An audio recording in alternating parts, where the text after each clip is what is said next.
trying to figure out how can I stream this? Hey, here's this big hunk of glass that looks great. I would love to watch it there, and they're watching it on their phones, right? Mm-hmm. So yeah, Yeah, how do you do all that? And there's not really a good standardized mechanism for people to figure that out before they well, stay. and while you're looking at, conquering your content for this side, you need to be paying a lot of attention to what Amazon's recently done. So they've recently taken voice and married it with a screen. Yeah. Gee, why do you think they did that? It's because they know the decision path is not just going to be through, question and answer. People are going to want to see things in that decision path. And they've successfully created a new environment. So you have desktop, you have mobile. Soon you're going to have whatever that thing's labeled as. A discovery screen, maybe. I'll coin that now if you guys want to use it. I like that, Ed. You must be a marketer. Well, I just look at that as a response to Google, though, predominantly, with the Google Assistant, right? Because it works great on Android, and yes, it works on a Google Home, but yes, if you are kind of tethered to your Android, and having to look at that, when you're asking a question, the Google Home's answering, that's a disconnect. So I think Amazon, smartly figured out, if you're across the room saying something to it, and now you can go get it, and here you go. And I think Microsoft's trying to do the same thing with Cortana. Did you guys see that article? It was I'll have to find the link and I'll send it to you. But there was an article outlining Apple's vision of the future in 1987, and I posted it up on LinkedIn. It's a video, and if you look at what it is Siri with a screen with telecommunications tied into it, and it's like 20 minutes long, and it looks modern today, and they nailed it, and they were ridiculed for it. Like they were blasted for that would never be how computers are used and how it'll work, and it's an amazing look at a company that was being futuristic in the 80s, and they just nailed it. Bill Nye was the video guy. Like many inventions that are before their time, right? They get ridiculed and laughed out of the room. But if you look, Amazon just built that device. I mean, it's the closest device on the market right now to that video futurism. It's not as advanced yet, but it'll get there. And it was really smart Q&A and continuous lines of communication. So not just a one-time ask, one-time answer. It was a series that continued down. Which is where voice is going to go. You're going to be able to go into depth of conversation where it's going to remember decisions you've made in the line to then continue getting you to where you want to be. And this is where it is going to get tough for hotels, because you're going to have to become an expert in consumers. And they're not. Yeah. Well, just to go back to some things that we had mentioned before, is that we know that the progression of voice right now, we have to determine what is the right question to ask to get the right response we're looking for. And just like search did with the ability to auto fill in thinking of what you're trying to search for. So to your point, Ed, that they're going to start going and say, did you mean you were looking for this type of hotel for this reason, or you were looking for something for the family versus the business travel that you have, or whatever the qualifying questions begin to come out of this process to it. But we mentioned before, it's like, as much as not to point out the iPhone 10 again that you have and I don't, is this may be the last phone created, because we know that there's a dissemination of its use. Created. Like in the sense of no, we need to get off of this as a device. Right. This is wrong. I mean. This is not what a phone should be. This is what a phone should be. This shouldn't exist. We shouldn't have this. Right. So what I'm saying is, by being the last phone created, is that this is the last type of formatted phone like this.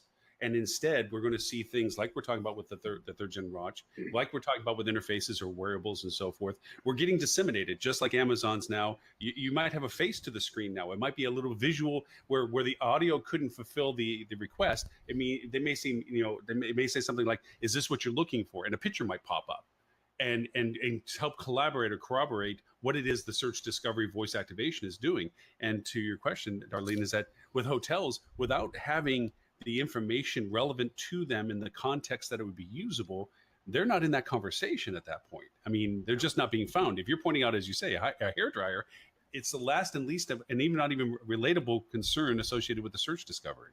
So yeah, and you need to think through like the type of queries that are going to come of this. You know, it's going to start with, I want to go on a trip. Mm-hmm. What kind of trip are you looking for? Well, I want to take my family somewhere. Well, you can't just go right in there. There should be more questions like, you know, what's your family? Like, do you have kids? Like, is it your a family community? elderly in-law? Like, what is that? Like, it should be back and forth. Well, and the client technology should know that too, right? Ideally, but again, it's going to have access to your calendar. It's going to have access to your. If it's Amazon, because it spies on you, it does know that. Well, Google knows you have access to that. But again, it goes back to knowing your calendar, knowing your work schedule, and so forth. It might actually proactively, just like your health monitor in your phone, saying, "Hey, another 30-minute walk, and you might lose that 10 pounds you've been dying to lose, or whatever." You know, it might go over and say, "Hey, you've been working too much." Yeah, because you're going to get hit by a car and you're going to have your legs severed. Yeah. Right.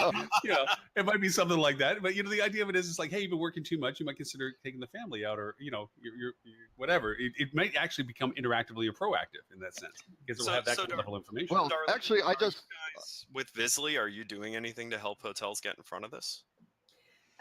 Well, we launched several months ago a substantial SEO component to our product offering. So, as our CEO loves to say, you know, before we had the car without the engine, and now with the inclusion of SEO services, we have the engine. So we're, I think.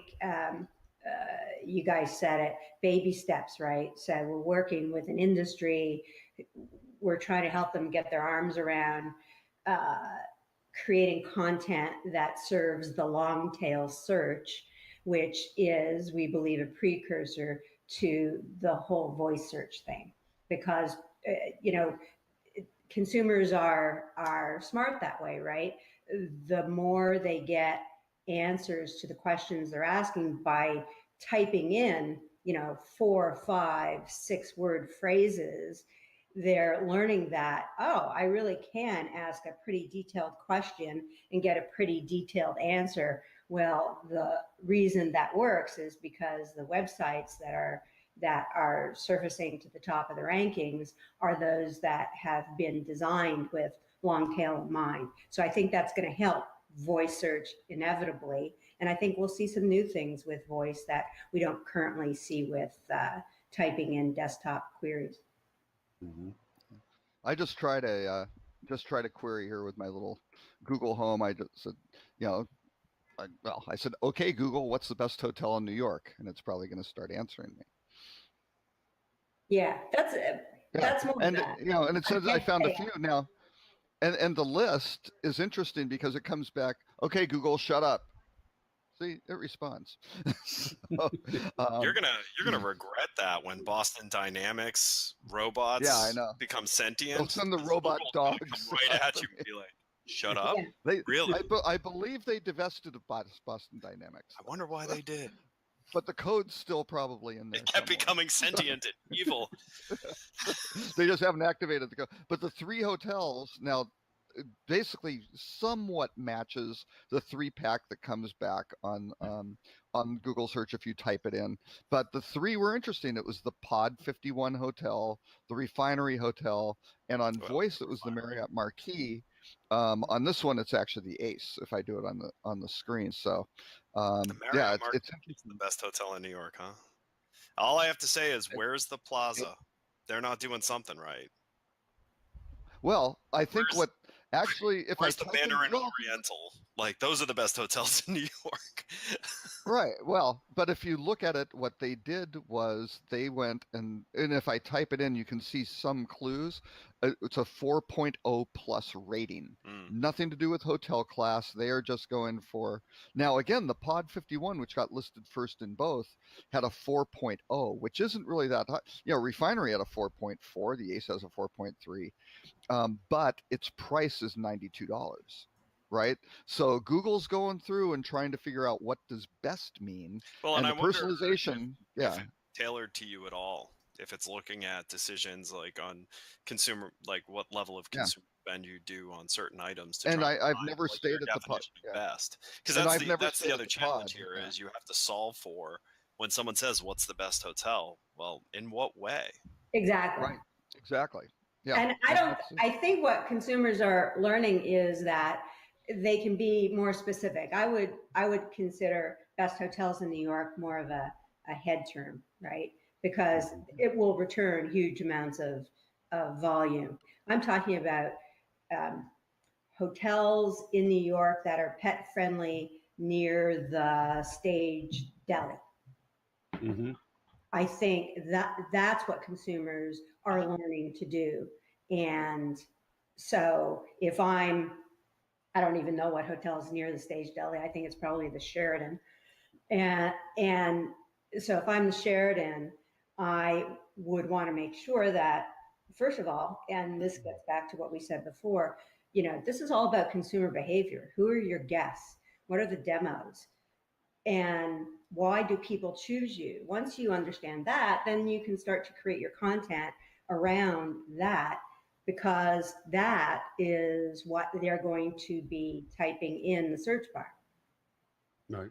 Well, also too, I think just like we talked to a travel agent, we're going to start doing qualifying questions. You might say, "Hey, I'd like to stay by the stage deli," and it might respond back with, "Is price consideration? Do we need to worry about the pet?" Or it's going to ask qualifying questions if you haven't already provided it. And then once it gets that familiarity, you say, "Do you want to make sure it's pet inclusive?" And you might say, "No, this time, don't worry about it," or something. So you'll have that kind of more natural dialogue that goes along with qualifying.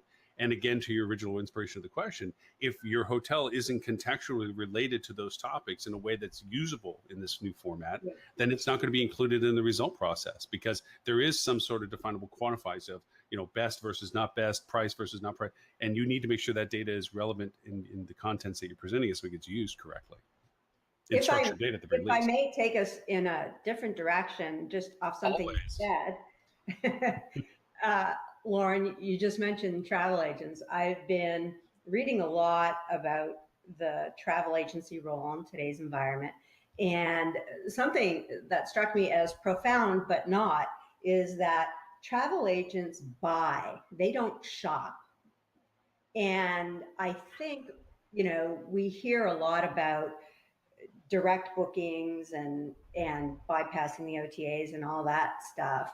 I think what we don't talk enough about is the value that travel agents, traditional travel agents, provide in the shopping journey, because they're doing what you just said. They're qualifying that consumer, all the way in.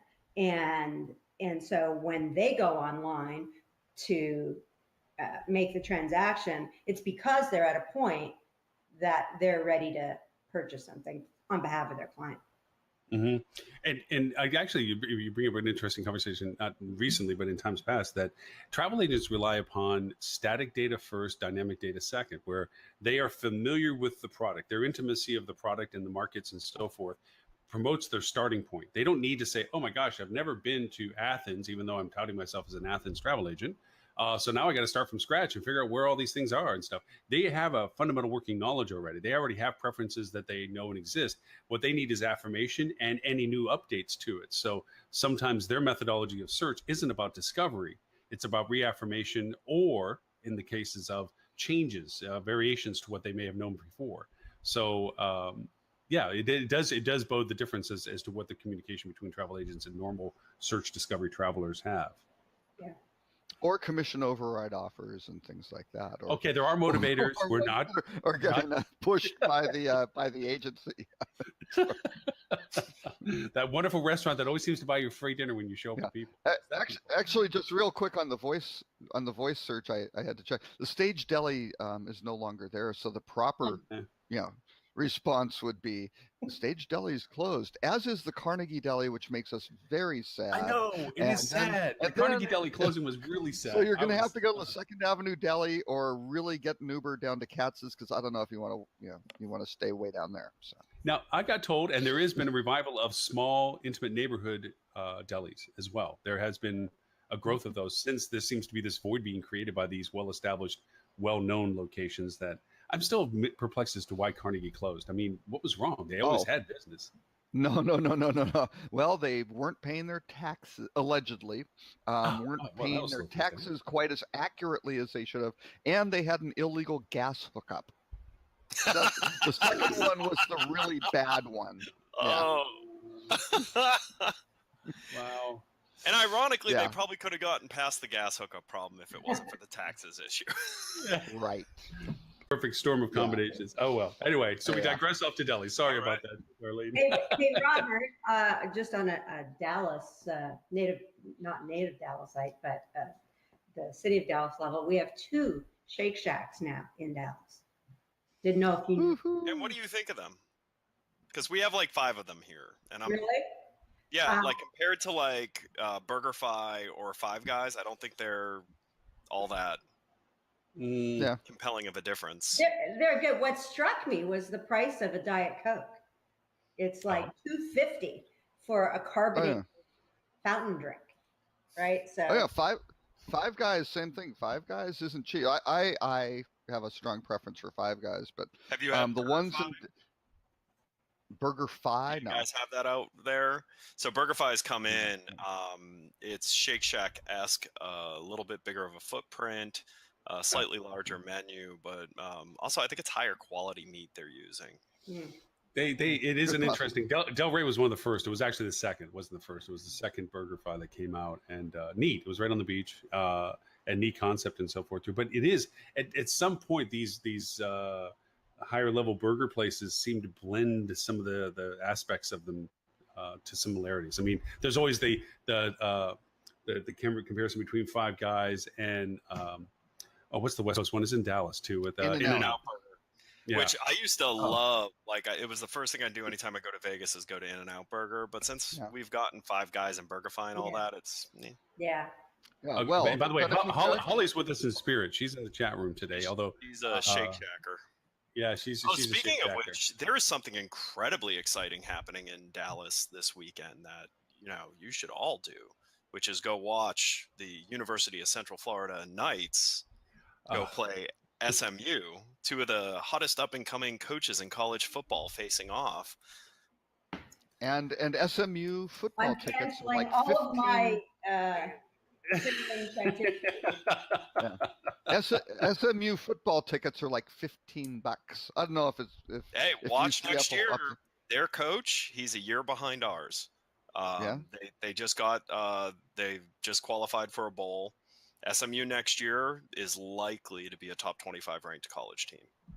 SMU's finally out of the death penalty. Really? I had not realized that so much time had passed. But if you want to watch some exciting college football, one of the most exciting offenses in college football is playing in Dallas this weekend. And it's not SMU. He's not biased in any way. No. Mr. Ali, where else would you like to steer us today? I did a webinar a couple of weeks ago for AHOA, the Asian American Hotel Owners Association, and they wanted me to emphasize how they can compete against Airbnb relative to storytelling. And it was really interesting to me because we hadn't really taken an overt position on storytelling vis-a-vis Airbnb before. So through our analysis and our research of how hotels could really compete on that topic, we learned a couple of things that I thought were pretty interesting. And I've said it before relative to OTAs, and that is that there are really 4 things that a consumer is looking for, right? They want to see guest room photos, number 1. They want a special offer of some sort, and that doesn't have to be price-based, but they do want to feel like they're getting something of value. They won't book a hotel without a review. And lastly, they want to understand what their anticipated experience is going to be. And So, if we look at that compared to OTAs, the one thing that a hotel can do that an OTA cannot is they can tell their story their way. And that, if done right, can really be a huge asset, and can be the difference between getting that consumer to book on the OTA or snagging a direct booking. And so, And some of that too, like, I continue to get shocked when we get pushback on this, but one of the biggest recommendations we make to hotels in how to, take what made Airbnb blow up and apply it, introduce people. Like, don't have everyone buying from a building. Yeah. right, Have them buy and communicate with, I don't know, your GM, your concierge, your front desk people, a fake persona. Like, just sure, have a persona that they're communicating with. So it's, instead of it being sincerely the John Dory Hotel, it's sincerely Lauren yeah, from the yeah, John Dory Hotel. Yeah. absolutely. People And relate to people. right. Well, that's the thing. Like, and then when you talk about basic human needs, like, everyone wants to feel like they're, connected and connecting and included. And, putting a building up between you and your guest is not inclusive. If Right. anything, it leaves the wonder of, oh, well, see, I'm going to go with Airbnb because they're the little guy. This hotel building is, big corporate America, where in most cases it's not, especially you're a HOA crowd. I mean, that's small business. That's the backbone of our economy. But they market themselves like they're a massive real estate investment trust that is cold and, wears suits and is in an ivory tower in New York City. I mean, Mhm. that's what hotels marketing is. And, and I think hotels lost sight of, the guest experience, and the guest experience doesn't start on property. Right. It Right. starts way before a booking even. Yeah, And that's what so, Bill Marriott famously said, right? yeah, People enter through your digital front door long before they set foot in your physical lobby. that's right. Yeah. And and the reason I bring it up is you should have hospitality in your digital experience, because hospitality is what makes you special. Yeah. Let Yeah. me go ahead. I'm sorry. If you just look at the stark difference between an Airbnb experience and, by and large, a brand experience, right? They're night and day. The first thing Airbnb does is it gives you the option of choosing what kind of dialogue you want to have with them. Do you want to focus in on the experience? We were talking about that at the top of the show, which was, what is it that you want to do when you get there? Who's traveling? All of those things. And then what they have smartly done is they put people who match those lifestyle experiences in the photos. All of their verbiage and all of their content is written in that same persona.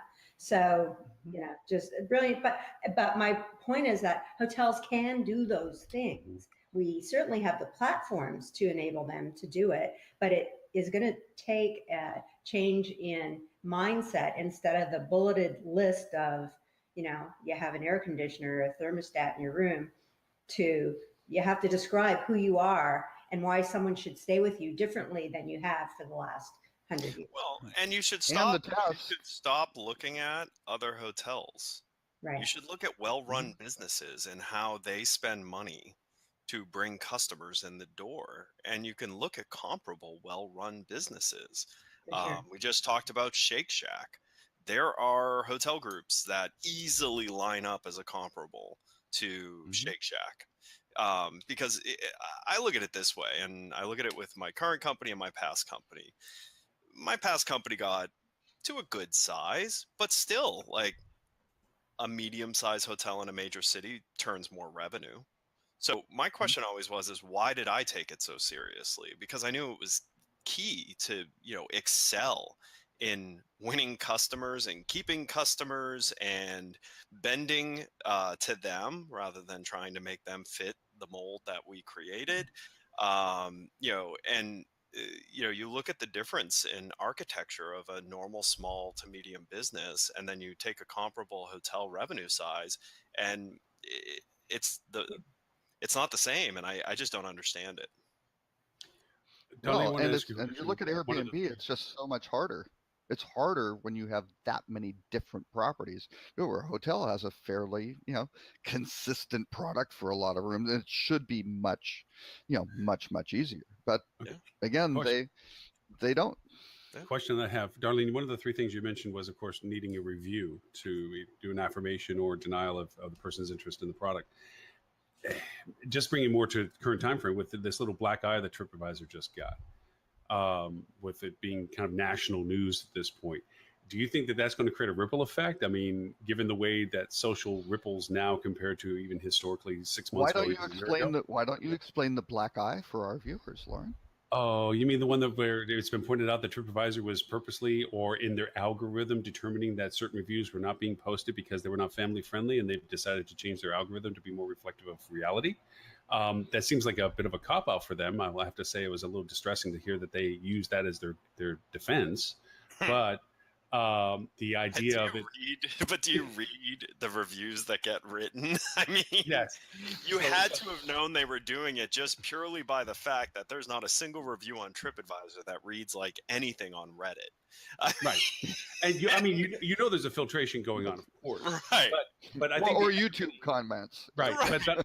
But I have to say that is being the primary defense, saying we want to keep it family friendly and let it exist as their status quo for as long as they said they did for the reasons. Is it because TripAdvisor gets a lot of kids on their site? Is that it must be. It must be that there's a tremendous amount of children doing reviews. They have like a lot of 12-year-olds that just want to see what the but hotel experience is. Does it lift enough of the veil of doubt or concern in your mind that this will then be changing? It might add validity to Facebook's friends recommendations compared to the general autonomy of TripAdvisor or something. I mean, what do you think? Let's talk about the psychology behind like having any type of proof, right?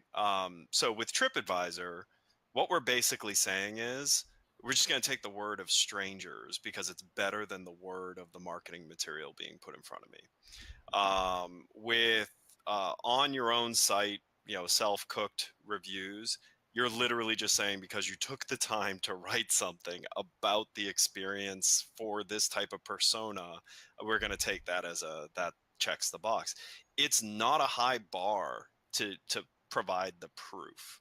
So I don't think you're going to see people distrusting TripAdvisor because they're getting rid of internet trolls and people with foul language and things like that. Just like I don't think it's going to make any impact on Facebook, because I think the Facebook friend recommendations is a completely different animal. Right. If you look at the levels of trust, you have, my hand is like down below Robert. You have advertising.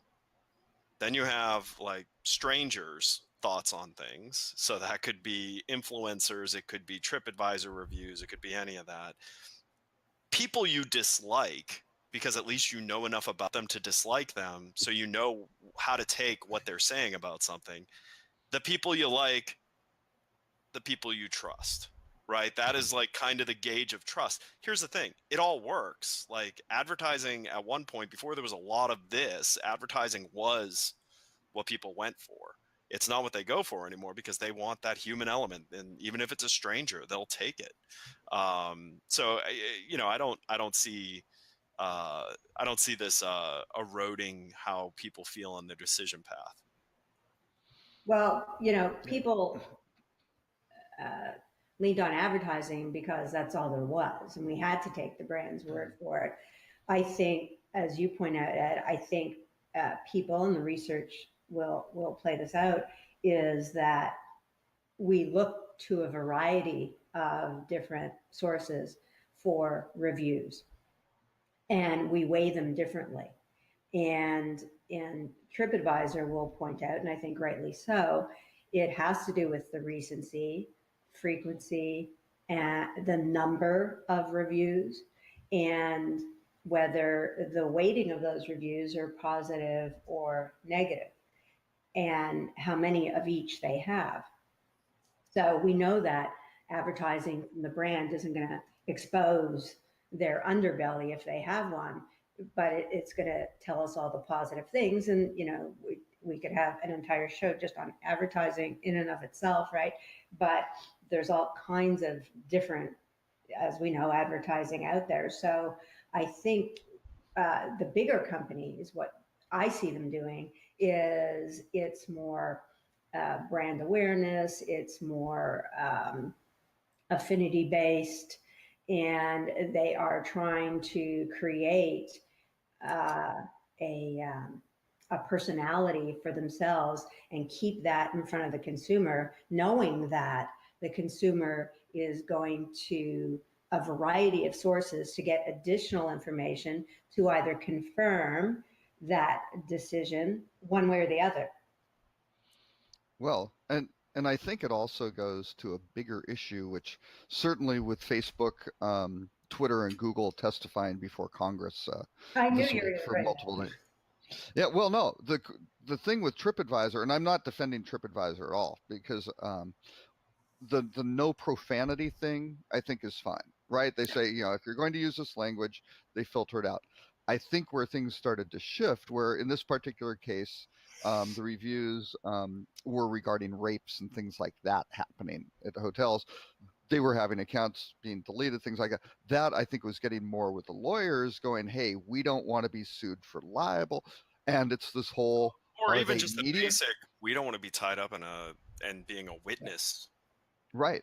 to testify in someone else's court case. Like, I mean, Exactly. Yeah. And all of a sudden you become part of this thing. They want no expo. And the same thing happens, Uber with, the drivers wrecking something. Hey, those are not our employees. Those are independent so you have all of these organizations which are kind of playing in the middle, and they're saying, we're just a media hey, we didn't create this content, it's not us.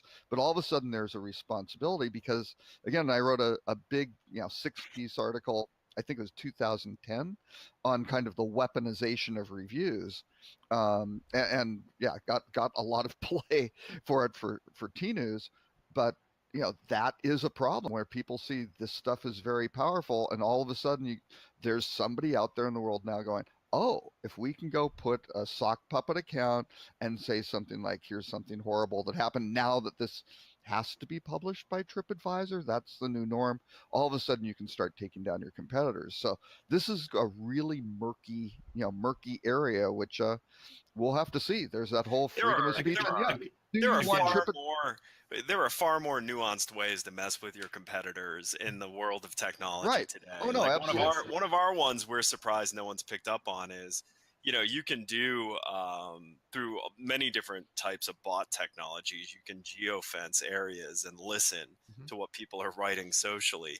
All you have to do is keep an eye on your hotel, and the second someone says something about a long wait, a bad experience, anything like that, you can manage their reputation by just as simple as, hey, really sorry you had a bad experience at your hotel. Right. Please don't judge our city by your experience. Come have a drink on me across the street while you wait. And instantly you improved your standing, and you made the people who created the challenge white hat methods. I've used white hat methods versus gray hat methods versus black hat methods. Gray zone methods. Yeah, but I will point to one other thing too. It is that you can't have best of both worlds. Is what I first off, I know that late night talk show hosts validate the ignorance sometimes of our society, that their lack of knowledge. But I believe collectively that most people are smarter than we give them credit for in lots of things, and they can smell bullshit. I don't know. I don't know. I think they can smell bullshit pretty quick when it comes to some of this stuff. And you have a company that says, hey, we're going to tell you everything you need to know about this trip, and make it their big marketing thing. We're going to give you insights. We're going to give you all this knowledge, except the part that makes us feel uncomfortable, which we're not going to put on postings, and we're going to keep people from putting up there. So when these things pop up like this, you can't go over and keep following up with we're going to tell you everything you need to know. Right. At least mitigate the marketing message to be reflective of the fact that you're going to give information that because of these things are going to sometimes be filtered because of the conditions of legalities of the world. I mean, I'm not trying to be blind eye and say, oh, you're not going to get sued if you say something bad. These things do come up. It's legitimate that TripAdvisor has to be concerned about these things, but don't go running around as if you're the Pied Piper of all information as it's handed to you, because it's not true. You're not sharing everything that's being shared with you because you have these concerns. Yeah. So, I mean, there should be a tempering of marketing message. Yeah, and it's interesting. That's going to be a moving target. Hey, there we go. I thought you were just ignoring me. I don't think TripAdvisor markets themselves that way as being the be-all, end-all source. I think they've done a fairly effective job over the many years of being just a source. But I can't recall any time that they've taken a stance of like they're the beginning and the end. Right. They're just. Maybe I read into too much of their ads, because I've always felt that they've tried to point out that they are the source. The owl? Does the owl speak to you in different ways? Well, I do have visions of owls talking, but that's a whole other thing that the therapist said I shouldn't talk about on shows. and wearing bathrobes, yeah. Yeah, right. Anyway, I just thought it was a part of the three triads that you had mentioned, Darlene, that reviews are such a critical component to the decision process, and whether or not this in fact makes people pause in anything different than they had before this coming out into the news. And I agree. I don't think it's really going to make a huge effect. For some, it might make a difference where they might change some things, but the general populace, I think they're just going to keep doing what they've been doing. So but again, Lauren, I will take exception with people being smarter than they are. The question is what they're being fed, right? Because if you're getting a they may be intelligent, bad info, right? Yeah, if you're getting a stream of bad information from, a source you trust, and Ed's list of where these go, some of these sources are giving them really bad information, and some of it is the ecosphere of, if they're on Facebook, they trust their friends and this person seems smart, and what they're sharing is just completely not founded in any form of reality. That starts creating some challenges. So when we've had this discussion before, that fundamentally the premise of what Facebook's algorithm is based on popularity and virility, is a flawed algorithm, because popularity is not truth. Popularity is popularity. Right. So you have the same issue. Well, and actually, you watched the latest episode of The Orville, didn't you? I did. As soon as you said that, I was like, "Oh, Lauren watched The Orville this week." I love The Orville. I love that show. Needs to footnote it. No, yeah, that's a big. But that is a huge issue. You gotta figure out, because again, if these media companies do start deciding what is truth, that's a whole nother thing that maybe people don't. I like how you said if. Want. As if that's they're right. not actively playing a role in what is truth. Oh no, they are. They are, but again, if they really start truly editing, and now it's getting to be even more, right? They're starting to say, no, these are validated sources and how you do it, but you start getting the whole journalism versus media versus user-generated content. The things, again, that came out in the Senate, there are two things. One is the advertising, and when you have, Facebook and Google going, gee, we didn't know, and you got to look at the film clips of Al Franken. Yeah, it is just hysterical. I mean, goodness, just yes, he knows he's on camera, he's trained for camera, he's a trained comedian, but he just kind of goes, there's like this facepalm moment, which is just a classic, where it's like, you have all this information, of course not, they don't care, they were getting paid, right? I mean, their business model was, this is good, we're getting money for this. Because again, I think, Robert, you said the distinction between journalism and media, right? Mm-hmm. And I think we have lost sight of those two things, and they are very different. Well, because I think there's far and far less journalism out there. Like, absolutely. Or there's more. I don't think there's less journalism, but I think there's more media. So it feels like Well, That there's journalism journalism, gone by. there's content creation, right? And then there's media. And it's that kind of random content creation which drives views and, earns money and gets traffic and things like that, Right. which I mean, and this isn't anything new. I mean, I had a cousin who got a degree in journalism from a top school, and this was years ago, could not get a job and started working, I think, for the Sun, right? I mean, just one of these newspaper tabloid rags.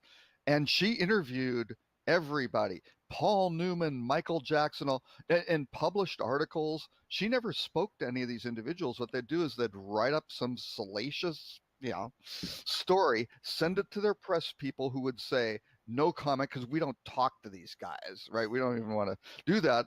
And then they would just say, yes, here's what we heard, and this is what was said, and all the stuff that the lawyers approved. And what did they do? They generated a bunch of traffic and at all the check. Oh my God, alien babies.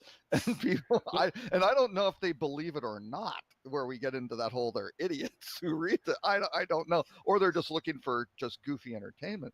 But that's been going on forever. But now all of a sudden you get it on a scale where it's very, very scary, right? And you got people passing this off as truth because they have shared it, someone you trust shares it, or someone you think you should trust, and it's just garbage because the original source didn't fact check anything. It was just going for clicks. We'll go back to two things. I know one thing that Darlene, you and I had discussed as a possible conversation topic was the merging of digital and revenue management, which I want to get to, but I want to go back to something that I have always given you credit for.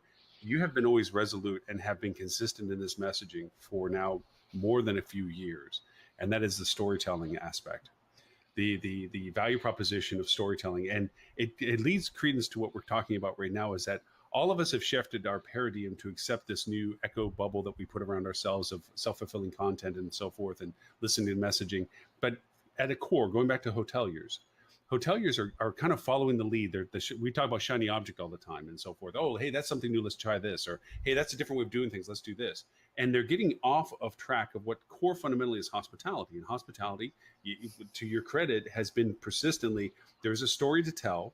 And that story breeds business because people want to envision themselves within the story that they're creating. And you've always been persistent about that message. You've always pointed out, look, you need to make sure that these things are in place. So as more of a reaffirmation of the process, kind of, if you can bring us back into that kind of conversation a little bit as to, hey, there's a story to tell. How do you create your story? Focus on the things that are tangible to you and not chase these variations all the time and get lost in the process. Yeah, thank you, Lauren, for that. I feel like I've been talking about storytelling my entire life because, we did start talking about it probably back in 2008, 2009, before a lot of people were, certainly in hospitality. And one of the guys that I met early on when we started to broach this subject is Daniel Edward Craig. And for those of you who don't know Daniel, AKA James Bond, I call him. He is a GM turned novelist turned hospitality consultant. So Daniel has this really unique blend of, he understands what it's like to run a hotel, and he also knows how to tell stories. And so he and I have talked about this ad nauseum. And I think one of the challenges is that hoteliers, they don't know how to put a story together. It's a concept that's pretty foreign to them. And so what I explain to folks is that there's really 5 elements to a story, right? You have this, and think of it in terms of a novel. So you have the setting in a novel, and naturally in the hotel world, that would be your location and your history. You have the genre in a novel, and that would equate to the style of your property. You have the characters, obviously your staff and your guests, the plot, which is the actual guest experience. And then lastly, and this is hard, I think, for people to get their heads around, is really the subtext of your message, right? What's the positioning and the values? Is this, a fun place to stay? Is this an efficient place to stay? Is this a family place to stay? And if you look at the content you're producing in those terms, then you can start to develop a story that is right for your property. And it doesn't matter whether that's the Red Roof Inn along I-35 or whether that's the Plaza in Manhattan. Each of those properties have stories. And I find that, and this is a conversation I've also had with the AHO folks, is, because they're mostly limited service or mid-level hotels, they struggle with, well, I have my free breakfast and, people stop here on their way to somewhere else. And that is their story, right? But you have to pull it out of them sometimes. So, but the storytelling is meaningful for a number of reasons, and that's why everybody does it today. Pick any brand, right? This is a key component of their marketing, is telling stories. They're not trying to sell us product. So, those staff, especially for a limited service property, is such a huge asset. I mean, there's sometimes some people with very interesting stories to tell that either about themselves or what they've been through with their life, or which are really kind of interesting, special. You can get local news coverage on that. You can do all sorts of things. Plus, they live in that area, and in many cases, they are experts, or they have relatives who run the Local really cool experts? whatever. Yeah. Working at hotels. Think of we're going into Ed's world. Yes, we are. We're going into Ed's world. I think I've said that on every show that I've done, which is hotels in most cases are the largest employers of local experts that there are. For sure. And they don't use them. They don't utilize them. But they don't use them at all. And actually, they hide them away. They don't let them carry their own cell phones, and they have these crazy social media rules. And they don't let them talk. They don't let them mention where they work. Nope. And right. No, and it's a shame because, I mean, when you get the experience of being able to talk with them, you realize how much of a fount of information. And Darlene, to your credit, and I will always give you credit for this, anytime I bring up this topic, especially with limited service hotels, when they look at me baffled and say, what do you mean there's a story to tell? We're on the side of whatever, between whatever to whoever. And I'm trying to explain to them it's about storytelling. So I always refer to what you have always persistently pointed out in market. It's like, look, everybody has a story to tell. And I give the example of my own personal experiences when I was driving back down to Florida, moving with a big truck. Fortunately, there was a few hotels that actually had the common sense to refer to the fact that they had a parking lot that I could pull into and pull out without having to back up anything. That I could pull in a truck with. And to me, those were hotels on 75, weren't they? And that, boy, I tell you, that was why I booked, because I cannot back up a big truck with a trailer attached. I can't even back up a trailer. What am I kidding? So you can thank the Canadians for that. Florida has a drive market from the Canadians. So for me, it was the perfect insider information. And then to add to that, at one of the hotels I stayed at, there was a problem with the air conditioner in the room, and we called down, and a very pleasant gentleman came up. And as it turns out, he was a veteran, because he had a artificial leg that he had on, and it inspired a conversation, which inspired the fact of saying that you need to go to this certain restaurant that's literally walking a distance from the hotel. That look, because we got talking about this and this, and he overheard my wife and I talking about, well, we got to get this, we got to do this for the dogs. So when he says, well, if you want to do that, the restaurant around the corner, they take dogs in this. Wow. And honest to goodness, nowhere mentioned, nowhere referred to, but the guy fixing our air conditioner, great guy, goes over, and he was empowered to be able to talk about this stuff. He was a friendly guy, and he was responsive. Or he wasn't. He was just But either way, it worked out to the hotel's benefit. Right. But here's the funny thing about that. So at the heart of every hotel is a real estate investment. And what is the one thing that makes real estate valuable? Location. Yeah. And yet somehow the people who are experts on picking locations, because you're going to spend that kind of money, you should be good at picking locations, like completely forget all of that. Right. In why did you marketing, why to stay with them? Because location is about, like, why is it interesting there? Well, it's not just because it's adjacent to a mall. It's because there are other things. It's a series of things of a community that make that location valuable. And they know this. They study the heck out of it before buying the darn asset. And yet when it comes time to market it, it's like, first of all, most hotels' websites don't even have where they are. like immediately available as a visual cue. Like top of the Right. fold, in your face should be where you are. And you shouldn't assume that where you are can just be like the city name. Because Right. if I don't know that that city exists, that's not beneficial. Or At they get least- cutesy, Well- and start using localisms as to what their location is. The that's moho, even soho, worse. slow, Yeah. whatever. And you're like, Yeah. I have no idea what you're talking about. And to your point, trying to find an address, you can even cut and paste and drop into a map saying, where the Right. heck are you? Yes, I agree. Basics, Absolutely. guys. Right. The most important thing about a hotel is where it is. Then everything else makes it better. But Yeah. you start with, where are you? And that's pretty simple because most of them don't move around very much. No, you I kinda mean, said it once. you'd think it would be the thing they nailed because it's the only thing that's consistent. Oh, we went through a huge renovation, but we're still at this address. Okay. I Oh, yeah. got to share an old story. When I used to run and own restaurants and so forth, I was opening up a new restaurant for somebody, and they were really hell bent on putting it in this certain strip mall that was at this major intersection in St. Petersburg, major intersection, brand new strip mall, and they just saw that that was the end all be all location to put a restaurant.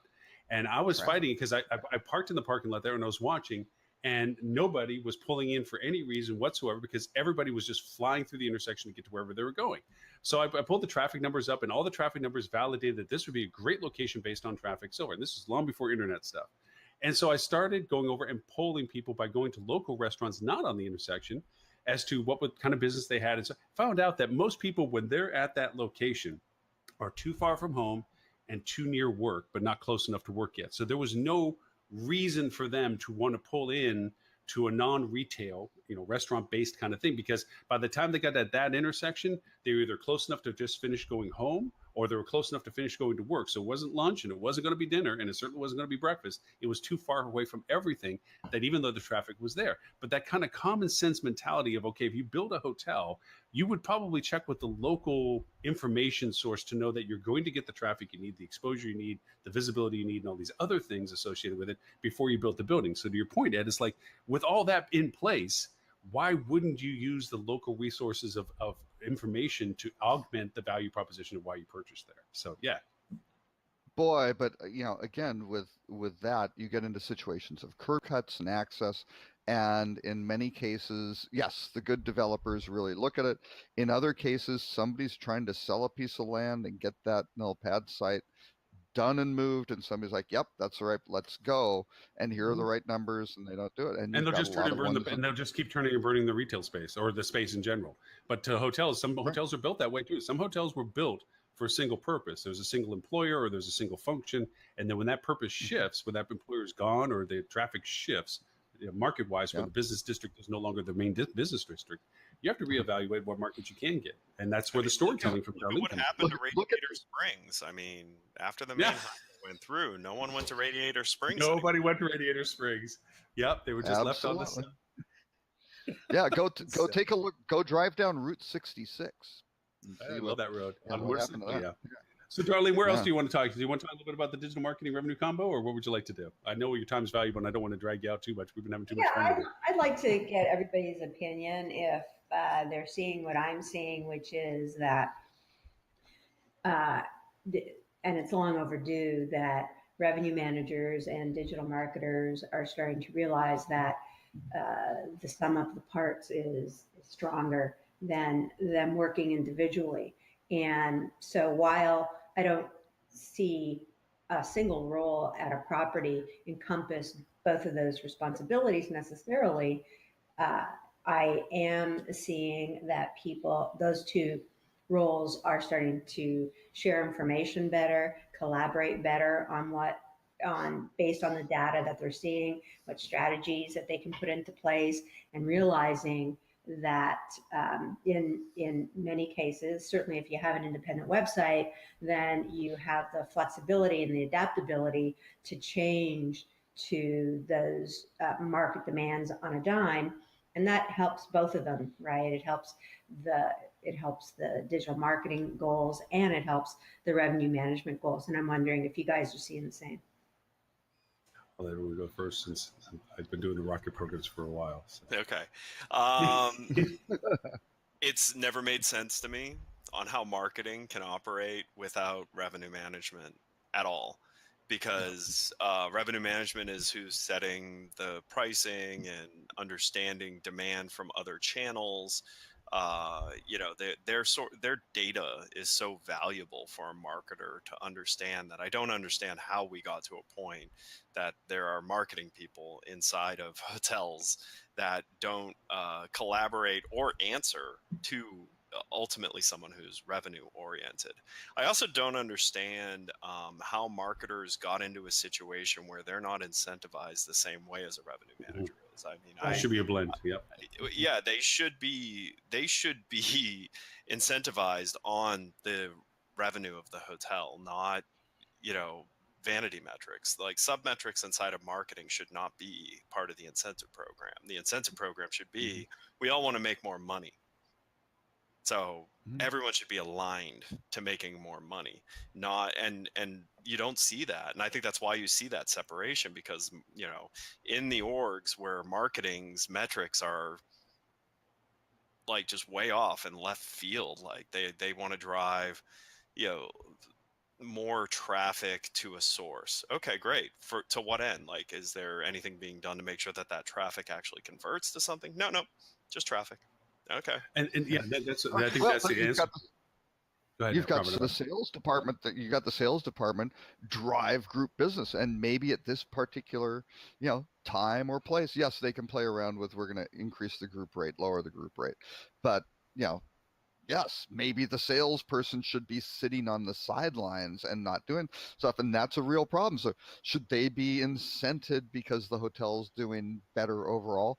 And you can make a good argument that should be it, but then you've got catering, right? You've got the banquet managers out there going, we are going to be popping in, a wedding here on this, or whatever, a local function. You go, wait a second, you're taking up the ballroom. We've got this piece of group, and it's always been that way. You've got these, these various factions who are trying to incentivize their people, make a lot of money, and go and do their job the best. But it's that coordinating function of really, and that's where the general manager comes in to really figure out how this how this stuff is going to. We would hope that the Well, general manager would come in. Well, here's what's difficult is we see a lot inside the orgs that the GM answers up to the owner, but the sales and revenue and marketing answer up to the management company.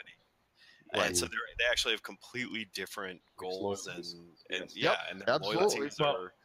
I would argue a couple of things too. One of the points that you made earlier about the fact that marketers should answer to revenue management. When this whole dialogue first began, I thought that there should be maybe digital marketing should run revenue management, and there should be no such thing as digital marketing.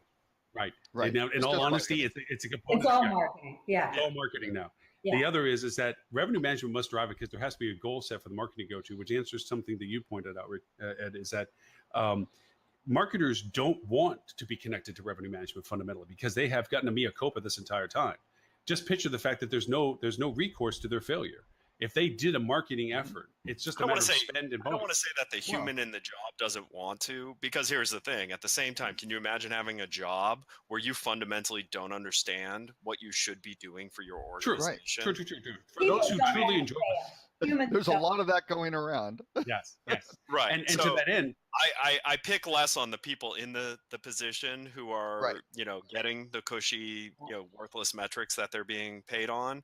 I blame it more on the people who set the KPIs for those people to, like, you're kind of screwing this person to be the joke of your organization, because the stuff they're talking about, none of your other silos of business inside the hotel care about or even think it's serious. Right.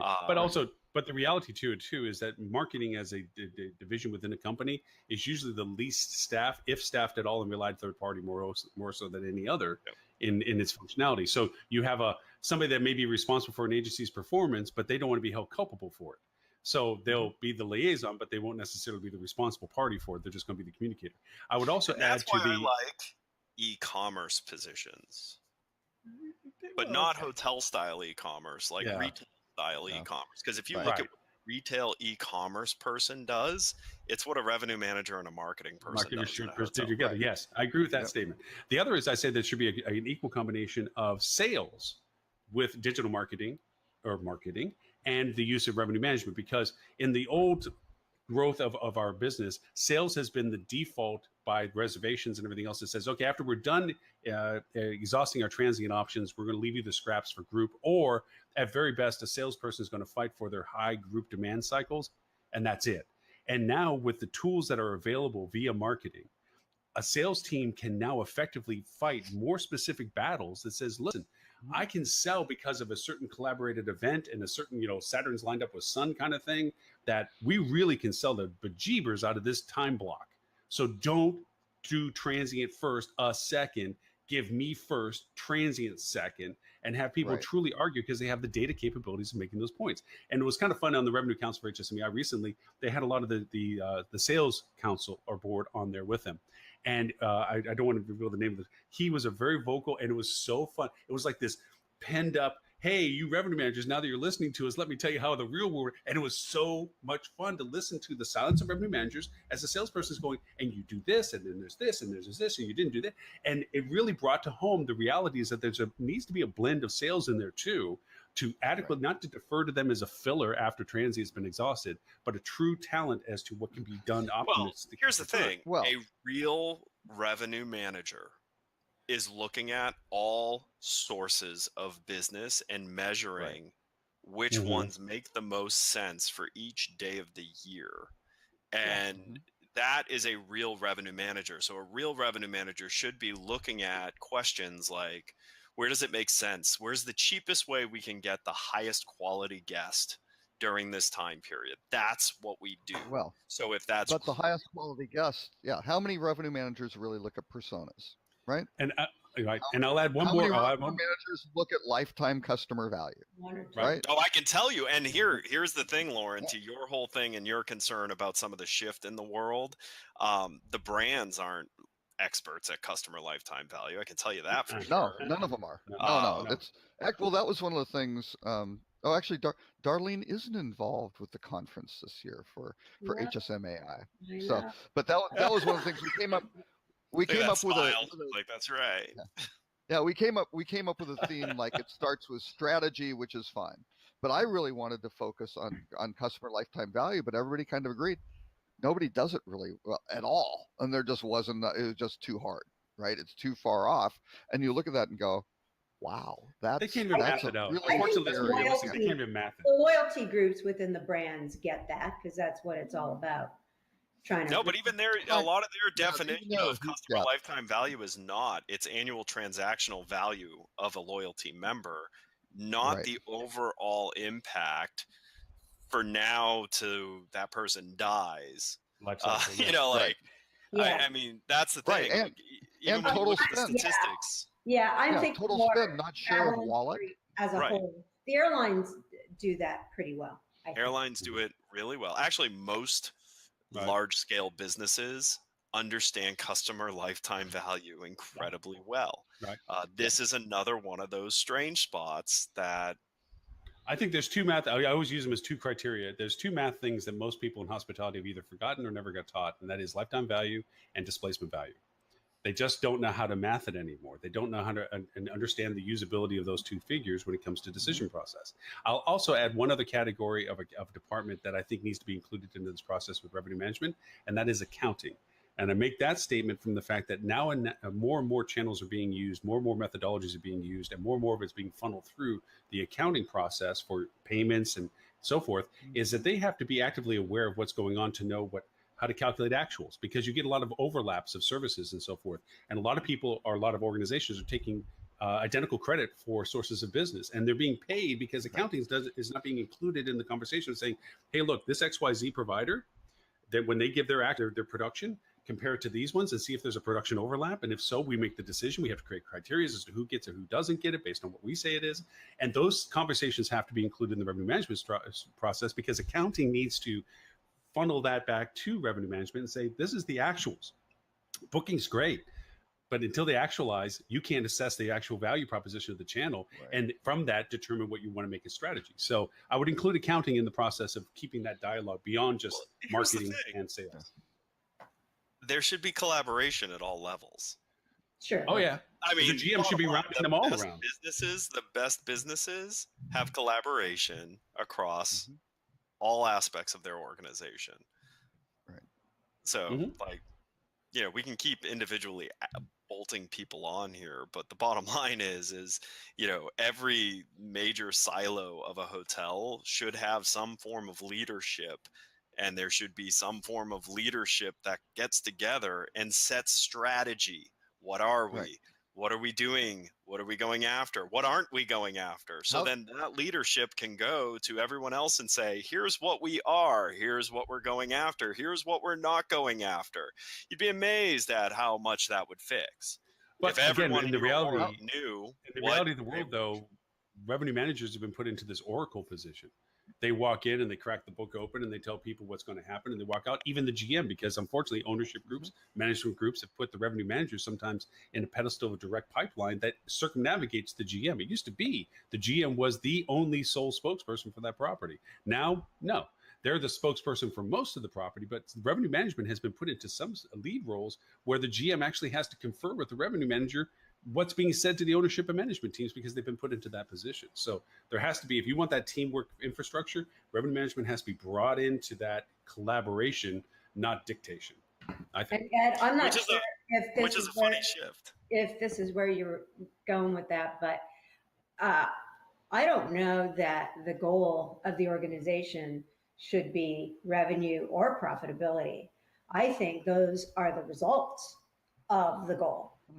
Right. And so I think I hear too many people talking about, I need this ADR and this ALS and all this stuff. What really I should be focused on are, who are my people? How do I get more of my people there? How do I get them to stay with me for the rest of their lives? How do I get them to spend more money with me when they're on property? And how do I get them to tell everyone they know about me?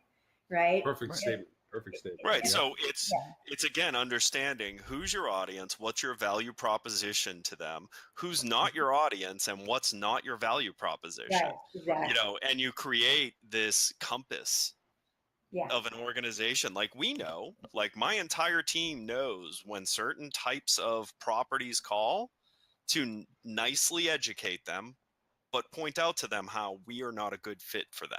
Right. Right. Because we're just not. And it's because there's truth to, like, there's minimums that we need for our platform to be effective. So, if you're not in that, our team, every member of our team knows exactly how to approach it, because we don't want to make someone mad. But at the same time, we won't sell to someone who it's not right for. And when you frame it through the eyes of your guest or the consumer, as the case may be, then that notion trickles down to everyone in the organization, and they understand how to treat the customer, how to make those decisions without having, a rule book beside them.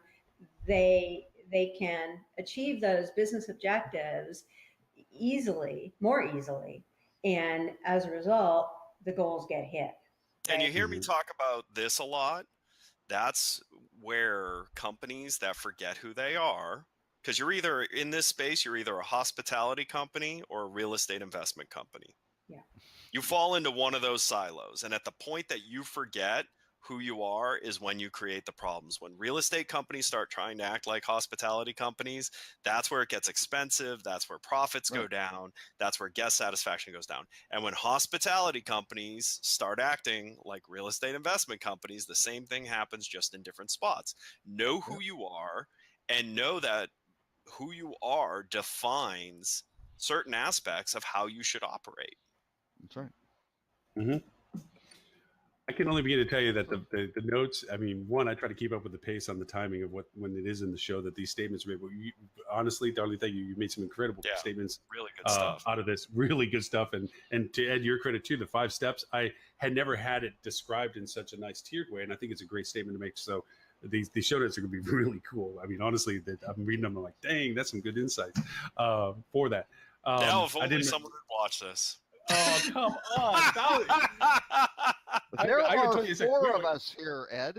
I tell you, Plus again, Molly. I have this weird thing. We're getting this bump now 2 weeks out from the shows where we get a good audience for the week, same kind of thing, about 1,500 to whatever, and then we get this second week surge of the shows. And I think, I don't know whether it's because I seed out the shows afterwards saying, hey, don't forget the show and so forth. It's algorithm. Is that what it is? Yeah. It's all algorithms? Okay. But if we get this 2 week surge afterwards, I'm like, wow, okay. So I guess it takes 2 weeks for people to find the show and find and watch it. It's the tidal wave of word of mouth, Lauren. That's what happens. Right. So Darlene, what do you, let's talk about, because you're probably one of the best people in content marketing Yes. in hospitality. What has you excited? What are you experimenting with right now in your marketing? Not for hotels, like just in content marketing in general.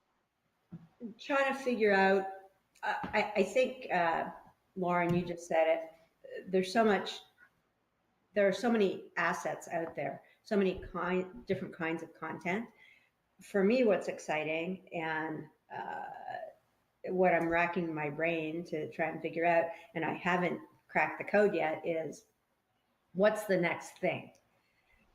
We started doing, webinar formats a long time ago, probably 10 years.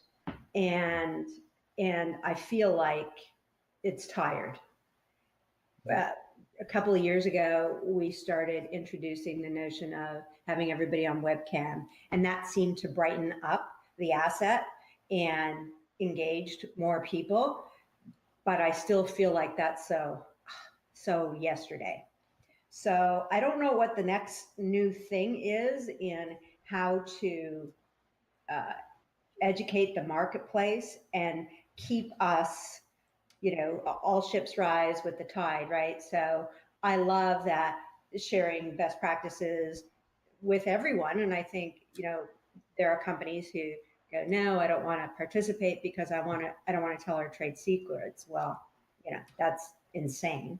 First of all, yeah, I could look at any vendor in this industry and I could tell you their trade secrets by just looking at their product. yeah. I'm sorry, there's nothing that complicated. I'll also add to that. I'll also add that, Darlene, there are people, very, very, very few people in our industry that transcend the company they work for, and you are fundamentally one of them. Ed and I even talked about that before, where it's like, we love when you talk, and it's not because of whom you represent, which is all in itself good, but it's whom you are and what your message is that is profoundly impacting. Yeah, they're lucky. They're lucky to have you. They are damn lucky to have you. You can send them that show note. Yeah, I'm gonna send the show note. Damn lucky to have you. Okay, that's the soundbite. Well, thank you. You're very gracious. See, I think so. I mean, we don't believe in webinars ourselves. Like, that's why we've never hosted one, but we'll join them. I think the webinar I did with you was the best organized webinar that we've taken part in by like a large amount. Oh, yeah. Yes. Yes, absolutely. Yeah. Yes. It was a production indeed, but I feel like, that aside, we need something new and different and something more engaging. I tried this once and it didn't really work well. Opening up the mic to the audience, and that only works with a smaller group of people, right? But I feel like people want to be more interactive, and they want to be able to ask questions or challenge or comment more real time. We tried a Twitter thing once, and maybe it was before its time. I don't know. It was maybe 4 or 5 years ago. Maybe it's time to revisit that. But so I just feel like maybe some a new format might be better. So it's funny you say that. We've been experimenting with an old format as a new approach. So last year we did a multi-city set of meetings with kind of who we saw in each market, client or not, even competitor, like vendor that has nothing to do with us. We just tried to seek out who were the sharpest people doing the most interesting things in those cities. and we'd pull them in to just talk about, actually kind of similar to what we talk about here, but we were doing it in a way of, listen, you're the top people in your city in In our person? industry in person. Yeah, And that's so a great, now we're great starting to lay out the plans to do it year round, because we got, not only did we get so much out of it, each of the participants got so much Yeah. out of it that it was really interesting. And I mean, and it was a wide array of who we'd invite. It would be like, interesting kind of middle management level person at a hotel, an executive from Amazon, someone from, a management company, a vendor that sells something else, like, and we just get together and we talk about the perspectives of what's going on in, the world of travel, and then would pick up on the themes, and we would only allow it to be 2 or maybe 3 themes, because the first one we did, we lined up like 10. And 5 hours in, we got through 2, and the people wanted to keep going. Like, Yeah. people were calling us on their way home, like, "Oh, you should talk about this." So the next one we went with one that went 3 hours on one Wow. theme. And so you're right, people want to interact, but I think they want to interact in a more intimate way. And not always does everything have to be news. Sometimes bringing back something True. is also as valuable. And we think the collaboration, the in-person human collaboration, is an interesting way uh, to really move the market forward. Yeah. Yeah. Little No. pebbles in little pond. localized. Yep. Yep. And it kind of goes to a little bit of some questions as to, like, when you think about organizations that are trying to represent or work within in industries and so forth, that it's kind of a pyramid thing, that it has its politics to it and has its complexities to it. And this, as what Ed was doing, kind of brings it back to the common relationships, whether within the industry, to Ed's point, or not, that sometimes it's better to have people outside the industry give you a perspective not only of your industry, but of how they have this similar situation or problem and how they're approaching it from their industry's value proposition. And it gives insights. It's funny you say that. Amazon, like, when they were the meeting we had with them, they were talking to the hotels like, "Man, you guys have it so good. You have so much, like, aspiration, content capability." It is. We're in the best business in the world. Nothing right but because, inspiration, and for Yeah. us Yeah. struggling to figure out how to inspire someone to buy soap, and Just moving product. Yeah. and of course Yeah, the right. hotel people are sitting here going, well, "Yeah, I start you're my right." rocket I put in a slide in my rocket presentation at the American Express point about how people are looking for aspirational travel, and they've given up the white picket fence goal kind of thing, that they much rather enjoy life than it is to own something. And it's true. We're in the best business in the world right now. We're in the business that everybody wants to do stuff with. The problem is that there's a lot of clutter, a lot of noise. I was going to bring up earlier, That's the the paralysis of opportunity. decision. Yeah.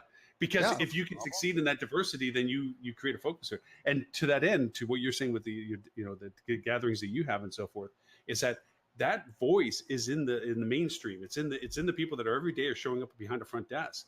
They're every day cleaning a hotel room, or every day showing up in their lobby to perform hospitality. And it's not about the person that necessarily own the building, although they have an insight to their own, and without them, it wouldn't be even existing. But they shouldn't be the only voice in that conversation. They should be an aspect of voices. And to that end, I think there's needing for hospitality to grow is the acceptance of what we're talking about. There is the need to tell a story there, and that they are a willful part of it, not just an observer at best. That person that walked in my room to fix the air conditioner is as important to me as the person that owned the building that I'm staying in, because to me, it's my experience of being there that's the paramount in my perspective as a guest. And so those things have to have equal importance, not a pyramid of importance. Mhm. And to that, I think your gatherings locally of people that can share experiences, and they have to be, to your point, in a very comfortable environment where when you go and I call it preaching, when you're in front of a room and you're spewing rather than listening, even as much as you're trying to solicit engagement, you need unique people that are confident enough to have an opinion in front of their peers to even get that engagement. And a lot of times, here was the other interesting thing, though. In every single one we did, with the exception of Myrtle Beach, because they all know each other, in every single one we did, most of the people didn't know the other people we invited.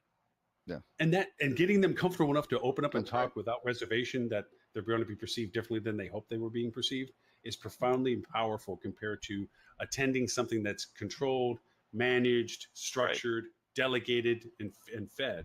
I mean, to what you're saying originally, Darlene, about trying to look at things differently and what's next and new, and yet to your question, it's like sometimes the older is the newer. And I used to say old school market with new techniques. It's like, send them a snail mail kind of mentality. And sometimes people appreciate opening the mailbox and having something in it. Let's Not handwritten back in thank you style. notes. Yeah. Mm-hmm. Yeah. Thank you notes. That art still works for people like I crazy. send edible arrangements. There you go. Nothing No, says you'd be you- amazed though. Like, whenever I go stay at a hotel that's nice enough to give me like a really good deal, I'll always send them like a large edible arrangement because they all end up doing the same thing. They bring it into the break room, and the front desk staff gets to eat it, some of it, and all that. And I always end up getting a wow at like that edible arrangement was fantastic because it's fresh Yeah. fruit. Mhm. Like, who doesn't like fresh fruit? Yeah, Yep. we're in Florida. Lauren had been hoping for cookies, but that's okay. No, Yes, those little Laura, candy the bars on watch the has been stick. telling Those them, little no the more on the cookies. sticks. Yeah, my watch is telling me stay on the cookie. Like, Lauren, your heart rate has spiked and yet you're not moving.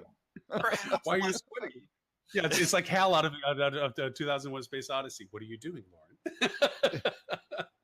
Anyways, Darlene, again, I can't even begin to thank you. It's been an hour and a half instead of a half. As promised. As promised. But you know this. You've been with us long enough, and you've been with us before. You know this was going to go that way, so there was no surprise. But I don't want to make sure that we don't miss anything that you were hoping that we can bring up based on what you were interested in talking about. Was there anything that you felt? We could chat all day, I'm sure. I think we've tried it a few times. We have tried to stretch it. I think our longest has been 2.5 hours. But Wow. Robert brings these lists of things. I add lists, and then Ed has an insight. And we haven't covered one of them. And we haven't hit one of them yet. We have a grocery list of stuff. Which, to that end, Darlene, would you love? We would love it if you would stay with us while we hit some of these topics that we threw around. Is there anything that, given you dealer's choice, is there anything out of the list that was distributed that you say, hey, while I'm on this, I'd love to talk about this? The whole Facebook thing is interesting. That, their announcement that they're ramping up their people and their budgets to address security. I guess no big surprise. You would think they would have gotten ahead of it before now. Why? It wasn't profitable to do that before. Yeah, Exactly. no, true. They would have been eaten alive for diverting money Yeah. to something like this while they still didn't have well-proven revenue per user and things like that. And they did just recently release, do you know how much revenue per user they get per month? $20 Wow. is their measurement on that. Wow. The last one I ever heard was Google at 7, which I'm sure they're way above that now. Because they're not talking about their average revenue per user anymore. And how many active users do they have right now? That's what's hard to nail down. Yeah, that's the fuzzy number. That's the fuzzy number. What audience? Yeah, I'm trying to do the math. Yeah. Yeah. Well, they're looking did- at 1 point. Even if it's $1 billion. Yeah. Right. No, it's about 1 point, getting toward 1.4 billion. They're 1.368 for the third quarter. Yeah. No, the funny part, not the funny part, but one of the aspects that one of the stats from Infostat that came out was where the revenue opportunities are for Facebook, and it's definitely international, more focused on Asia specific, obviously because of the China hole and then the fact that there's so much in the market that's yet to be acquired by Facebook. Did you refer to it as the China hole? Yes, I did. I did refer to the China hole, the Great Firewall of China. How's that? That makes it more politically correct. Well, okay. Actually, let me just read off those stats. The U.S. This is for third quarter 17, right? U.S. daily active users 185 million, which is a lot. That's a good chunk of the population. Right. Europe 274 million. Okay, almost 100 million more than the U.S. and U.S. and Canada. Asia Pacific 476. Right, that's triple the U.S. and Canada, and then even the rest of the world, right? Once you get rid of U.S., Canada, Europe, Asia Pacific, most people go, well, what's left? Well, 433 million daily active users, which again is an insane number. 2.5 times the U.S. and Canada. I mean, it's just staggering numbers. It's amazing. Yeah. So they could spend a few dollars on security. A little bit. Yeah, maybe. Well, yeah, because they know now that if they don't do that, they are not going to be able to sustain that growth and maintain it. They're going to start. They'll erode it. Yeah, They'll erode it, and that's a problem. Yeah. Yeah, because there is a certain type of person that if they say the wrong thing because they just accidentally quoted something from Facebook enough times, they'll just stop using Facebook. Right. Yeah. Yeah. Unfortunately, very true. And it is kind of funny to see people's surprise when it's revealed that Facebook has tools to isolate geographically, demographically people. People are still surprised by that statement. Like, well, where did you think this advertising was being focused on? I mean, how did you think Facebook was actually doing what it was doing? Even to the point where how you will make most decisions. Right. Most. Yeah. And then you hear Zuckerberg on his shareholders call talking about how they're going to focus, as you said, more on security. So it is contra to your point that why would they self-limit themselves until they got called on having to do so? Because it was contra to their market until it strategy. The user experience, right? Which, let's face it, now it's threatening the user experience. People are going to be tuning it out. I mean, especially when you learn like one set of Russian sites created this desire for a rally, and then another set of Russian sites set up people to rally against the rally. Like, right. That's the type of stuff that's going to tune people out. That's going to make people go, you know what? Nothing in here is real. I need to stop doing this. It's bad health. They're going to become the diet soda, phenomenon where. Okay. I got, considering the uniqueness of having both you and Darlene on the show today, I want to bring up a question about the new and improved from Canadian heritage. Like, what is the very specific those two things? But no, the idea that there is this growing worry and concern of the editability of rich media and the ability to create in almost realistic fashion, whether it be AR or whether that they can now filter and control rich media to the point that it's hard. Right now, it's kind of easy to see fake media. When a cat jumps over the picture of the moon, you can understand that's fake media. But to take out something of an image so well, because the tools have gotten so good that you can't tell the difference that it was actually altered, or to make a scenario visually that didn't exist in reality, and then use that as a credibility to something. Both of you are in that space because you have the shared community content, and Darlene, you with the rich media and the storytelling. What concerns do either of you have that turns into a doubt within the medium that you guys use so much of? Media has always been used to manipulate people. Yeah. Always. Okay. The difference is more people can use it now. So previously it was like dictators and warlords and wealthy. Now it's just generally available that if you're skilled enough. The moon landing didn't really happen. Are you saying the moon landing really didn't happen? Actually, I mean, there's a funny statistic on that. It would actually cost more to have faked the moon landing at that time than it would to just go do the moon landing. Mathematically, it didn't make sense to fake it. You could have just gone to the moon. Here's the thing you have to understand. Like, human behavior is human behavior. We're all hypersensitive now because we're all hyper aware. Okay, so access to information has somewhat shifted how we see things, but there's still the same fundamental things that have always been happening. Dictators, controlling the media to make the people that they're trying to exert their will on fall into line. I mean, heck, let's go back in time. Religion has used it over and over again to control the masses. Yeah, brilliant at it. Yeah, exactly. So, so now we're going back to the Bible media-wise, okay? So that's always happened. The difference is now, Lauren, if you decided you wanted to spend your time on it, you could actually control part of the population. It no longer takes a massive amount of power or wealth to control a part of the population. That struggle is an interesting new dynamic, because it puts everyone on a level playing field. But I don't think it's going to, like, everyone knows that media has always been used to manipulate people. And then the ones who don't know, that's fine. We'll just put it in the media and we'll manipulate them into knowing. But the bottom line is, I don't think it's going to make people shy away from it until it becomes the worst part of their day. And I think that's what Facebook's trying to answer. Like, and we've hit a boiling point on Facebook specifically, where it's been pointed out that, oh, by the way, everything that got you upset was because you spent too much time fishing in the same pool that represents the exact same thought process that you have. And so it magnified all these points of view, and half of them were fake anyways. That's what they need to solve for, right? Because that's going to make people walk away. Well, we were talking about fake personas. Sorry, in the context of hospitality, I would say the fact that people can manipulate media, I don't think that's a giant threat. Certainly it's not in the brand's best interest to do that. Although I have seen hotel properties, I guess that's why Oyster existed. Yes.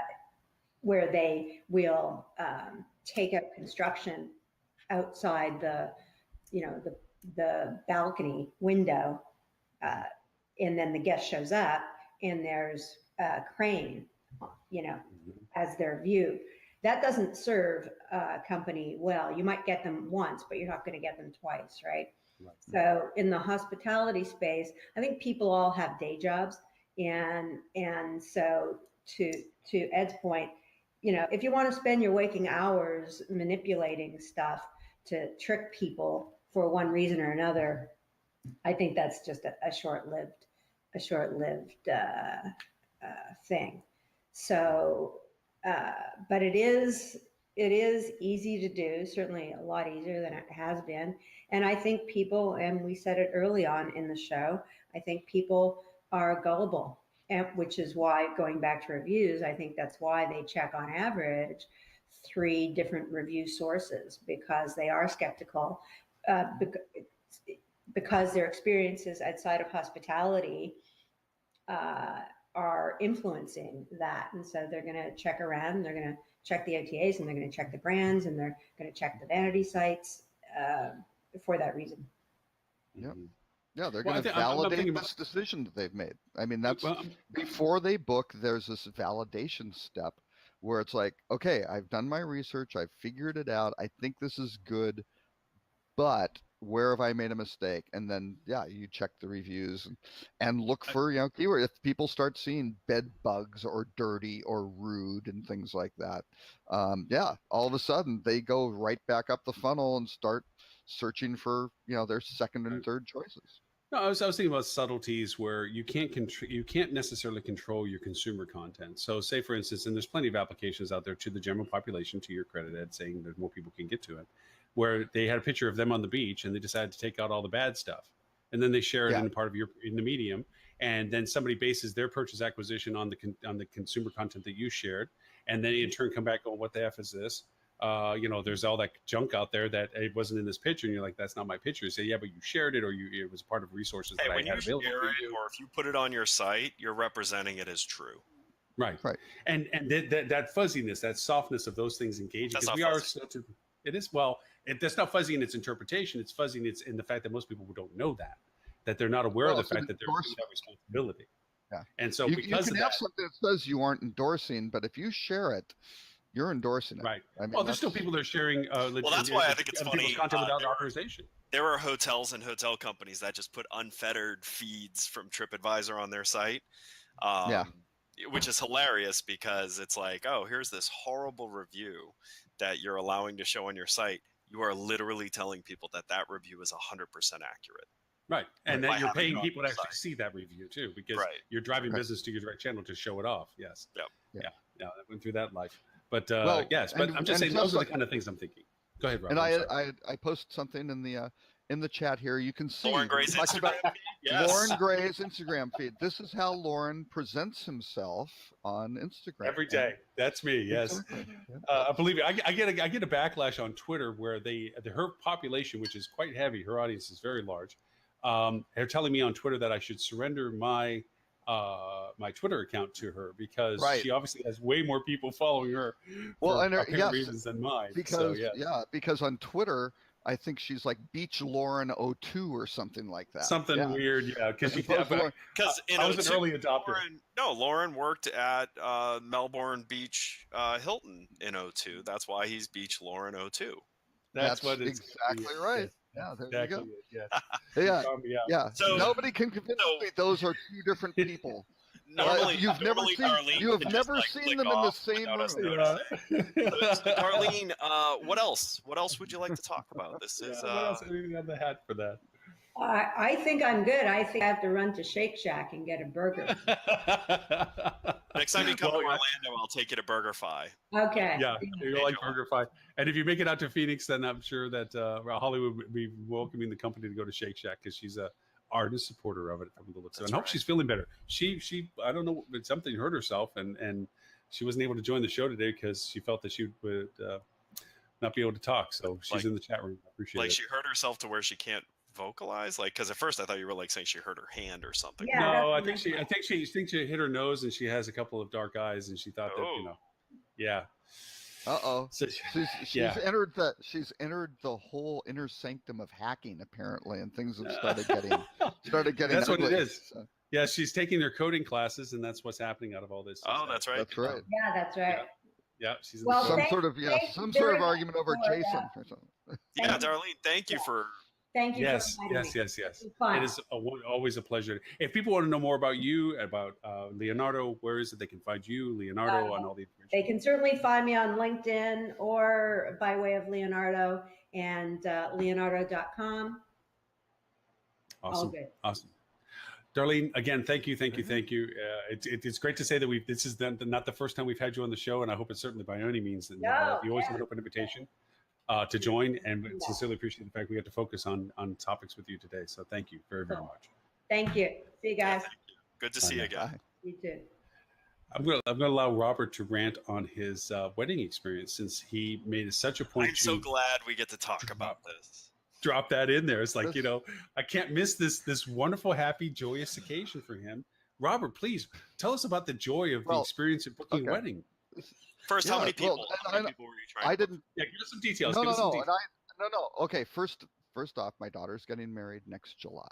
Congrats. And she has a professional, a professional wedding planner who's actually excellent, right? Who does, is doing a fantastic job. So the wedding planner, Chloe gave her some ideas, a place where they want to be. It's going to be in Austin, right? Want to be close to 6th Street, lots of different options. So this one part, should I name the hotel? I'm going to name the hotel. Go ahead. What the hell? I mean, come on, go on. Make it happen. Major brand, Weston, right? Management company, White Lodging, right? Wow. This should all be good. Great location on 6th Street. There's no reason this should be a bad experience. Initial request for a quote, and it's just a small block. I can't remember. It's probably 30 rooms or something like that, which may grow. Oh, so but, you're over like the weak point, because the weak point for most hotels is 6 to like 12 rooms. Oh no, this is going through the sales department. Oh no, wow. Definitely through the sales department from a known wedding planner, right in the city, right In market wedding planner. And you're Robert Cole. Yeah. Come on now. I'm not. Do they know who they're dealing with? They do now. They do now. I haven't contacted the folks at White Lodging to go, what the hell are these guys doing yet? But that's when the next shoe drops. So anyway, initial request July 13th, right? Oh, change in staff, all sorts of stuff. Have to keep. Are you guys going to get back to us and things like that? They finally get the quote. They get a quote, which the terms, it isn't even like a contract. It's When, just when a did they get bunch back with of you? How long did it take for you to get Yeah, Oh the what yeah, was it that was late August, early my September-ish. shit! Oh well, no, there was some back and forth, and this person changed, and just all this like you're sitting there going, seriously? And again, popular hotel downtown. Now there's the W does Yeah, very good well. I mean, they've got a management. lot of company. And A lot JW of sitting down there too. It's competition. not like you didn't have choices. I mean, Right. come Oh on, no, oh no, JW's no, right down there there too. are a lot. You've got the Driscoll down the street now, The which is Driscoll's really are part awesome. of Hyatt. Oh yeah. Right, awesome. You got the Four Seasons does a great job. There's a new Fairmont And would opening they up ever like open the door this for you? fall. Just don't you walk into a Four Seasons and they go, "Here's your cup of coffee, Mr. Cole. Can you please sit over here? We'd love to go We over and give you a dusted free off dinner." your statue. Mr. Statue Cole. over here. This little bus. Not No. anymore. So, but the Austin Four Seasons on Town Lake was when it was built a great hotel, and it really is. It's not on Sixth Street. It's quiet. It's fantastic, right? But anyway, so they go through. They finally get, and the contract is just a bunch of crap. It makes it really unclear. Like, wait, are we on the hook? Are we guaranteeing this inventory where we have to prepay or what? Because they're saying things with cutoff dates, but it's just like it's really amateurish. I mean, really just painfully bad, right? You So should just send we him a make bill. it. We make it through. Oh yeah, I know. Well, that's what I talked to my daughter about. It's like we'll just send them a bill for my time on Start it. bartering And I'm not with even this. spending that much time. I'm trying to stay out of it, right? Because there's a wedding planner who knows what they're doing. It's just like, send me the stuff. I'll take a look through it to see if there's anything. Trying to be a good right? dad. You're trying to be good to, hey, Yeah, look, yeah, this yeah. is your choice, So your thing. they finally about a week ago, finally get the page for the link to the booking engine, right? And this is again a month after the thing's been signed, at least, right? So they finally got it. Doesn't work. There's no inventory on any When is the combination wedding? of When dates. is the wedding? When is the wedding date? Next July. Next July. It's within the window. There's not an issue with that. They just Okay. totally. I don't know what they did, right? They screwed up. They didn't the know who they were inventory. messing with. Is what they didn't know. They did not Well, know no, that. they didn't. They'll know now because it's on this They'll show. know. They didn't know how to set up a freaking link to a group block on the website where you say, here's the website that you link to your page. Are they to- not to give using? them Are they business. still using Starwood stuff, or did they have to switch Yeah. over to Marriott? Oh no, it's Starwood meetings. This Okay, is because not I was going to say that hard. would be excusable. I mean, Weston is Yeah. now trying to fit inside the No. world of Marriott. No, so, no, you know, still 100% westonmeetings.com stuff. Okay. Very straightforward. Okay, so then, and I had to intervene then because I'm trying to book the block. I'm trying to book into the block. I can't do it. Like, Chloe, you don't want to hear this because she's got a full time. She's working. Yeah. She's teaching stuff, right? This is not something that is good. And this would have been like her favorite choice of a hotel, which is kind of what she went to. I don't think she'll ever recommend anybody goes. She's thinking of pulling the whole thing and sending it down the street with Driscoll, which I think at some point she should probably just go, why not? Right? I mean, let's just do it. But anyway, so they get it. No, here's the interesting thing. So they finally get it loaded up. I go in yesterday to do it. The taxes are doubled. They have actually 2 entries.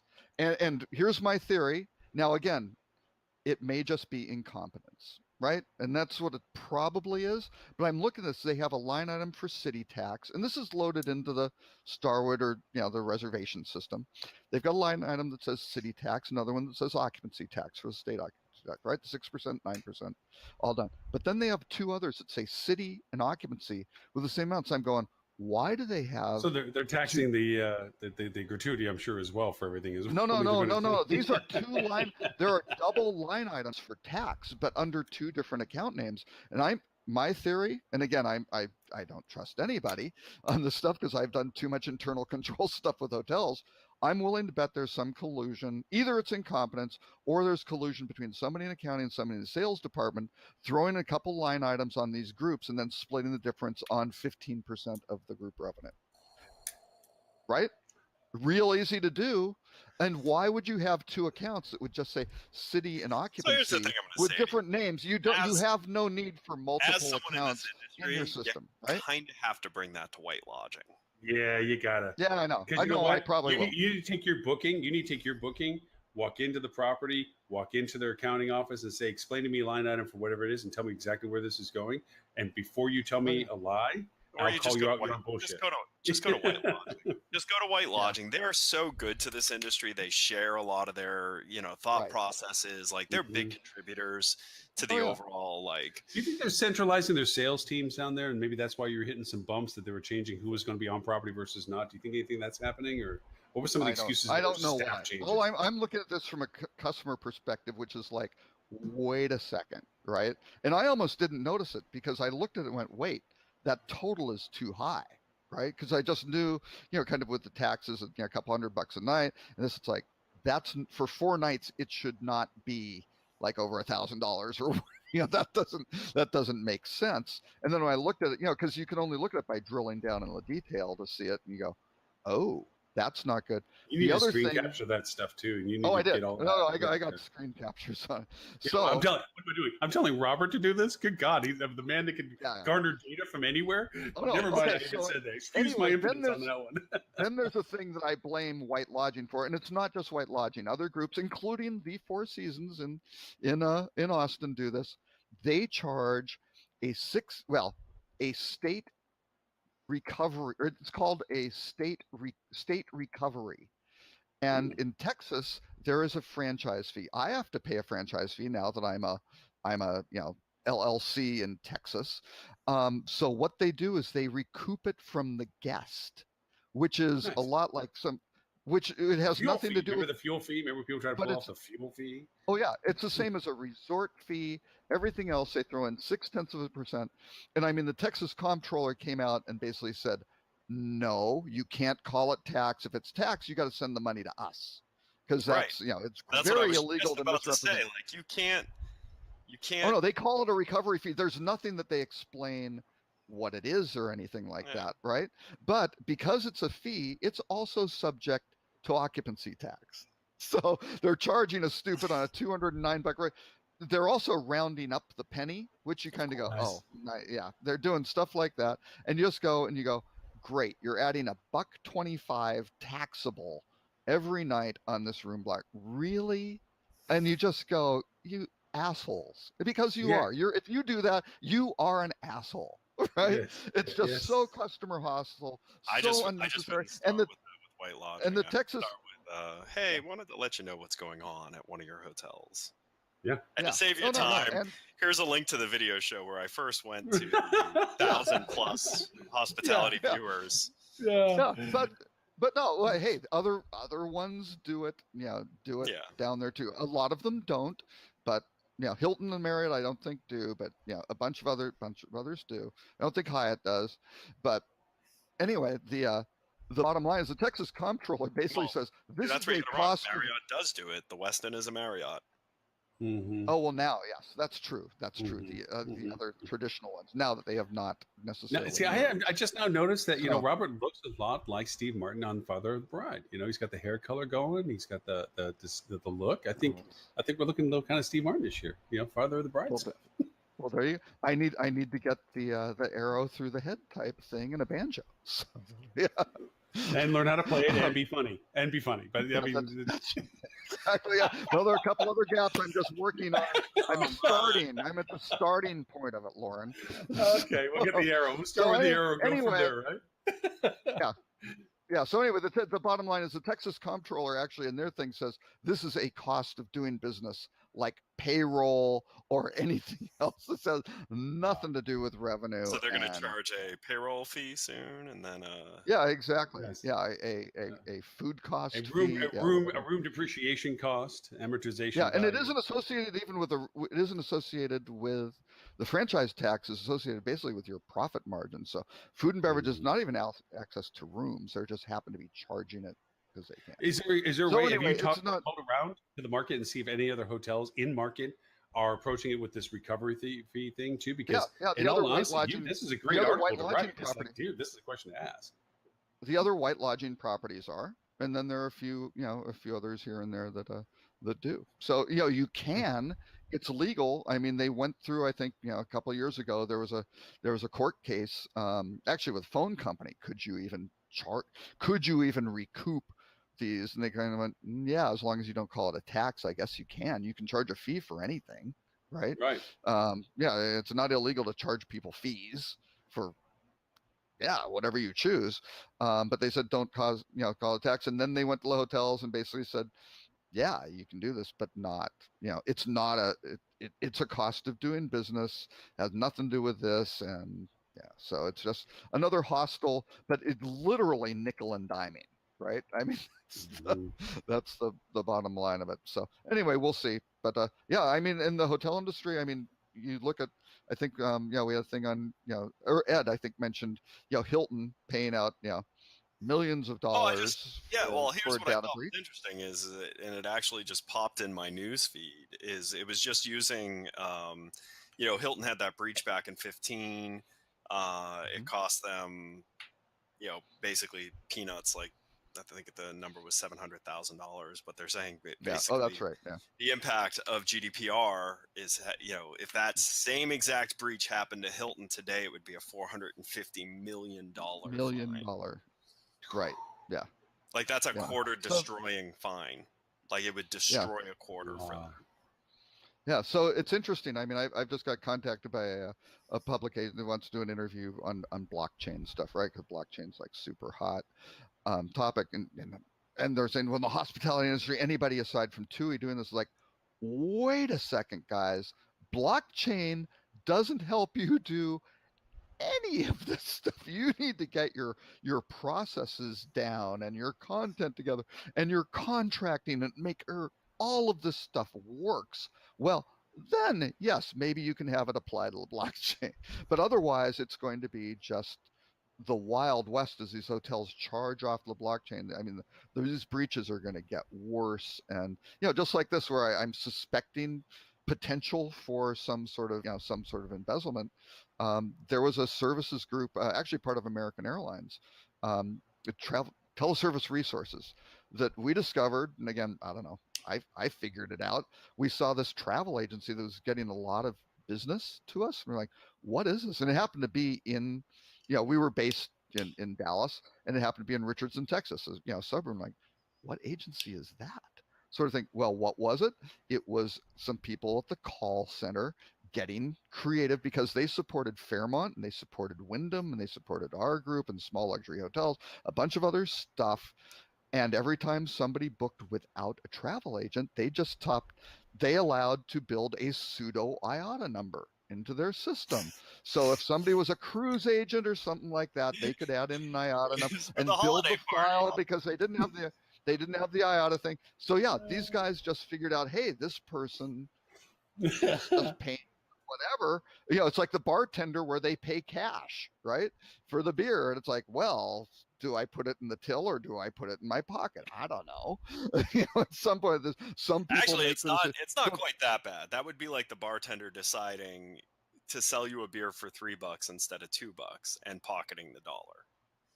No change to the consumer price. It's just a commission. They would just throw in the Well, it was, IATA, their right, pseudo IATA number, right. So it's and not boom, the quite as hotel bad would as the just pay their bartender putting commission. money in their pocket. They saw But money I mean, going to waste. I've But had to tell them, deal pay with. someone. I've had to deal Yeah. with catching people putting in, salespeople putting in, front desk people putting in. I mean, that's old school scam stuff. I Oh yeah. mean, throwing in Yep. IATA number and stuff. If you were able to get one, which is easy enough to do, you only need 3 people that had an IATA number to go sign you for to getting one. I mean, that's a kind of old theft school stuff, unfortunately. But yeah, to your Oh yeah. bartenders. Yeah. But again, the more this happens, and with the lack of, you know, certainly a lot of these hotel groups are trying to get out of the PCI compliance business completely, right? They're just going completely to vendors and saying, hey, your system's PCI, you take care of it. I don't have to do anything. That's great. Before That's okay. check-in. But once these systems start integrating and working together and things have to get passed somehow with, between tokens, whatever, I mean, that's a lot of reliance on, are these guys doing it right? Who are these guys? They may say PCI, are they really? I don't Well, that's the know. thing. What level? Are they Yes. self-certified or are they, Yeah. running audits? Yep. Yeah, and And those what's audits ain't funny? cheap. No, they're not. But I will tell you actually, because Easy Yield was the first and for a long time the only channel manager that went through the full PCI compliance audits and everything. And I convinced my business partners that it was a smart business move because we were getting into processing Absolutely. reservations. And it was really interesting going through the education of where vulnerabilities can come from. And now today, like, I'm hypersensitive to it. Like, anytime I see anything that's like a security hole, and it's always human crap. Like, Oh yeah. someone says, I'm gonna email you my credit card number. No, don't email me your No. credit card number. Oh yeah. But then the classic is, I'll fax it to you. Oh yeah, that's okay. That's so much Oh better. yeah, It's that's so much better. Yeah. It's like, yeah, the transmission's okay, but then it's sitting on a piece of paper floating around and all that. So yeah. What are you talking about? You can Yeah. tap a fax. Oh yeah, it's harder though. It's harder to do. I mean, certainly larger. My work with my client, the U.S. federal government, in a particular group which has a lot of security. Yeah, they'll fax and they'll burn things onto CDs and FedEx them to me. But that's about it. But yeah, Isn't it fun to know more and more no about email. Robert in little layers, like, you know, the government's his client, and, you know, Focusrite's next week, and now There are a lot of other. you know, it's just little things like that. You know, There it's are like, wow. a lot of. Speaking of There are which, a lot of. if you want to talk about a cool technology, and actually my sister told me about it, there's a company in Silicon Valley that's created a new security solution for consumers and government agencies and all of this.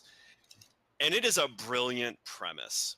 It isolates. I always like to hear brilliant premises. So it isolates the certain aspects of your computing that exposes you to risk. So email, web browser, chat. And when you go to launch it, it actually creates another instance of a computer inside your computer that has no connection to the rest of your computer. It can't do anything. It's its own virtual machine, but it does it in a Except for way the back door. that the application doesn't know that it's inside a virtual machine. And when you're done your session, it wipes the virtual machine. Yeah. That's actually a really smart. That's very cool. That's a really cool Very cool. premise, right? Yeah. Because it's people And are I the think- problem. Like, you click on this link and, you know, they take your bank account. Okay. That Since side we're of at 2 hours. Well, and Okay. sorry, there's one other thing I just want to add. All the stuff with blockchain and people going nuts with certainly Bitcoin going up. I don't know if it's at 7,000 yet, but there's a new technology which I think may be better than the blockchain. It's actually called the hash graph. So Yeah. take a look at the hash graph. It's an interesting thing that doesn't require the proof of work aspect on it, because right now one of the problems with the blockchain is it's now up to a whopping 7 transactions a second. And that's just not really, it's not really good enough for a You lot could of run a small scale scalable- pharmacy on that. yeah. So anyway, that's an interesting thing. But this hash graph thing can scale and does some really, really interesting. It has all the benefits of it, but without this work thing. Yeah, but wanna make hotel sure that companies don't care about speed of transaction. If they did, you wouldn't go to their website and see web page loads at like 10 seconds. Yeah, well, we had that. Remember that we had the conversation about Google's Parallel last week, but the one topic that you threw in, Robert, that I want to make sure we don't just throw it into next week is Alibaba's purchase, the stake into. Shiji. Yeah. Yeah, they expanded their shit. Yeah, that has some meat to the conversation on that one, because I don't think people, when they see these names floating around, like, oh yeah, whatever. Yeah, it's more of a whatever than you think it is, because there's connections to that are really affecting what you're opening a screen on, like RevPro or something like that, Review Pro, that pop up and stuff. So yeah, I want to make sure we don't lose that one for next week. The other was just anything I threw in the Cleveland research report stuff. Was there anything, Yes. Robert, since you're the dude? All of it. All of it. Well, we can throw it next week. I mean, it's not like it's going to be any older next week. Sorry, because Matt. No, it's- I'm a big fan of all the Cleveland guys. I do. Yeah. I talk to those guys regularly. So we'll pop it back up for it. no, I think one of the things is, look at what's happening to ADR growth is now neutral or maybe negative, particularly in the major cities, top 25 markets, pretty bad. And I don't know, again, maybe I'm a conspiracy theorist here, but I don't know about discounting. Yeah, you work for Yeah, that's right. Come on. Discounting these rates to the loyalty members, would that have kind of an impact on those ADRs of dropping them a little? Hey, by the way, we're trying to. Holly's doing a great job. She's still in there. She can let us know any status change. But in principle, or in theory anyway, Cindy Estes Green has indicated that she would like to join the show this year.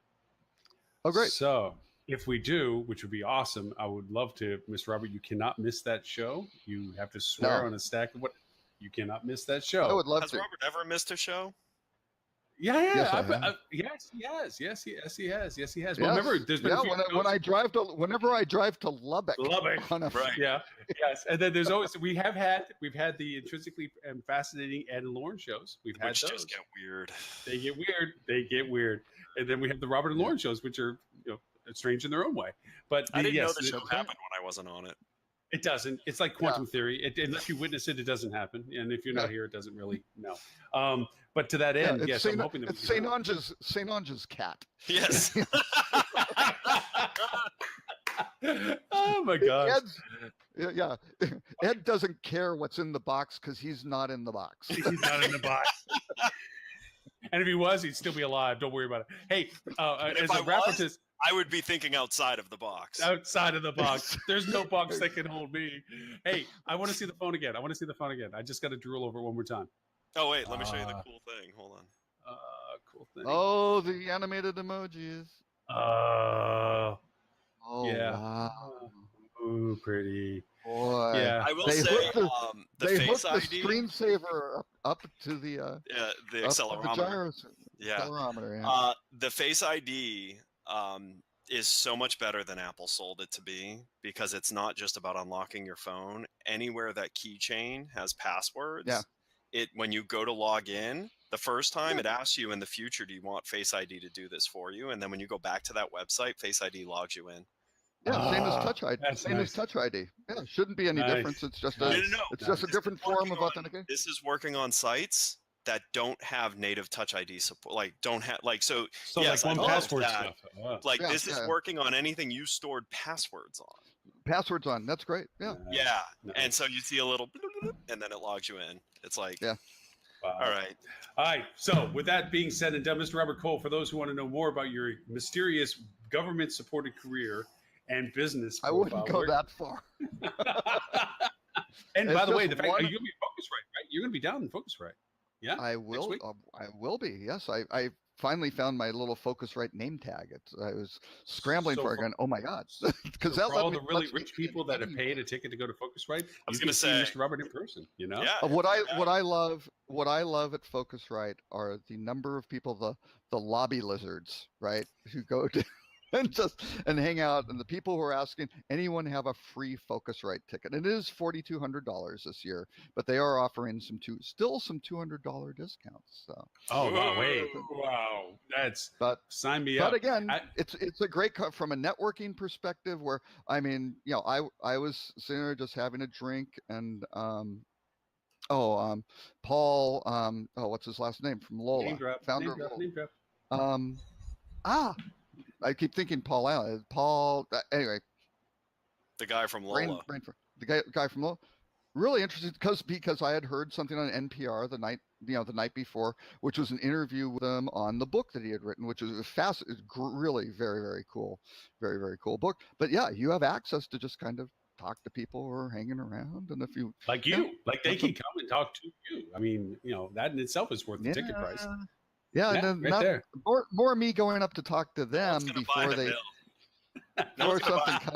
before something comes up and they've got to leave. But no. So when is your book coming out? My Life as a Government Agent. No. But anyway, it's a great thing. But what's interesting is some of the private equity folks and hedge fund folks who are also lobby lizards. Because they're like, oh, they want to meet some of these guys I work with. So like, oh yeah, I'd love to meet. And it's like, yeah, I'll be up here. Oh well, things are they might need to meet in the lobby instead of. Wow. Well, here's why. They'd rather spend that $4,200 on a nice bottle of wine. Well, of course they would. Yeah. With you at that event. Yeah, but it is funny. The security is pretty tough. They have one particular woman who's been doing it for probably 15 years, and she is a pit bull. She does not care who you are. If you don't have your credentials, you are not getting on that elevator going through that door. And I've seen some people who are friends of mine who, were just meeting somebody for a thing who really got pissed off when they couldn't get on the escalator to go meet them at the top of the escalator outside the entrance. But it's like, Wow. sorry, Wow. she's just doing her job. All right, Mr. Robert, where can they find you? Where's all the fun connections? Next week, I will be at the back of the room for center stage at the desks for the Focusrite analysts with my computer, always available there during the Focusrite conference. But Hey, otherwise, do me a favor, live stream. Yeah, live it stream. is. Oh no! Freaking It mad. is. No, there's a free live stream. They do it. They've Yes, been there doing is. it for like 4 or 5 years. So Yeah. what's the point? Well, of actually, $100 share the fee? link and we'll share it up on next week's show. You gonna be able to make next week's show, or what do you think? Yeah, I'll be back for Friday. Okay. So yeah, we can talk about what happened with Focusrite. So Cool. anyway. All right, Mr. Ed, where can people find about the mysterious and creative world Next of Flip week, Channel? I'll be at 2 events, actually. I'll be at the DC Expedia Partner Summit in Really? Georgetown. Yep. Now, what dates are those? That is the 15th and 16th. Oh, that's the week after next week. No, I'm sorry, week after next. Next week is OPMA. The On-Site Property Managers Association is in town. Oh, really? So Stuart will Oh. be down here in town. He's going to come OPMA. shoot some video with us and a couple Oh, other that's interesting people. It's a very interesting group. It's the vacation rental industry. Oh, that's They cool. have- Yeah, actually, next week is like conference. It's World Travel Market in London. But, Yep. huge show. You got Focusrite going on in Hollywood, Florida. You've got the Loyalty 360 conference going on in Nashville. I mean, Right. it's just a lot of stuff going on It's next because week. there's not a lot of time between now and Thanksgiving. That's right. It's So- quick for it. But then There you they go. can find me on Flip2 or on social media, Edward St. Ange.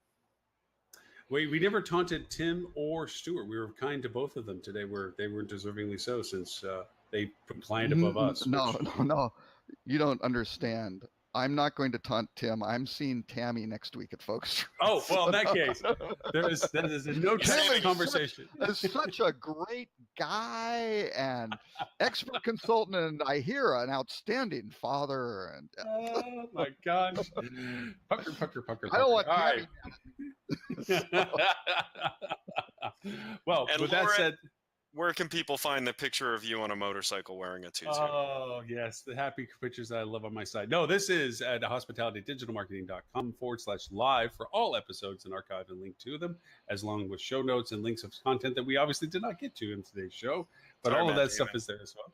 Yeah, sorry, Matt Damon. Sorry, Tim, Peter, and Stuart. That we didn't run out of time for you to join the show. We'll get you in next time.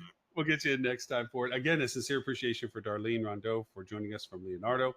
Yeah, totally Always classed up today's show. My gosh. Yeah, it did, really, right? Because I mean, honestly, it was sincere. I love Darlene. I mean, it doesn't matter the fact that she represents Leonardo as it is, she's such a vanguard for storytelling, content value, and so forth. And she's been that voice in this industry for so long and doing a great job at it because Well, people are finally listening to it. And before joining the hotel industry, Darlene was actually, I worked with her at Sabre, where she was not in the hotel group. She was in the airline group. She managed right. the American Airlines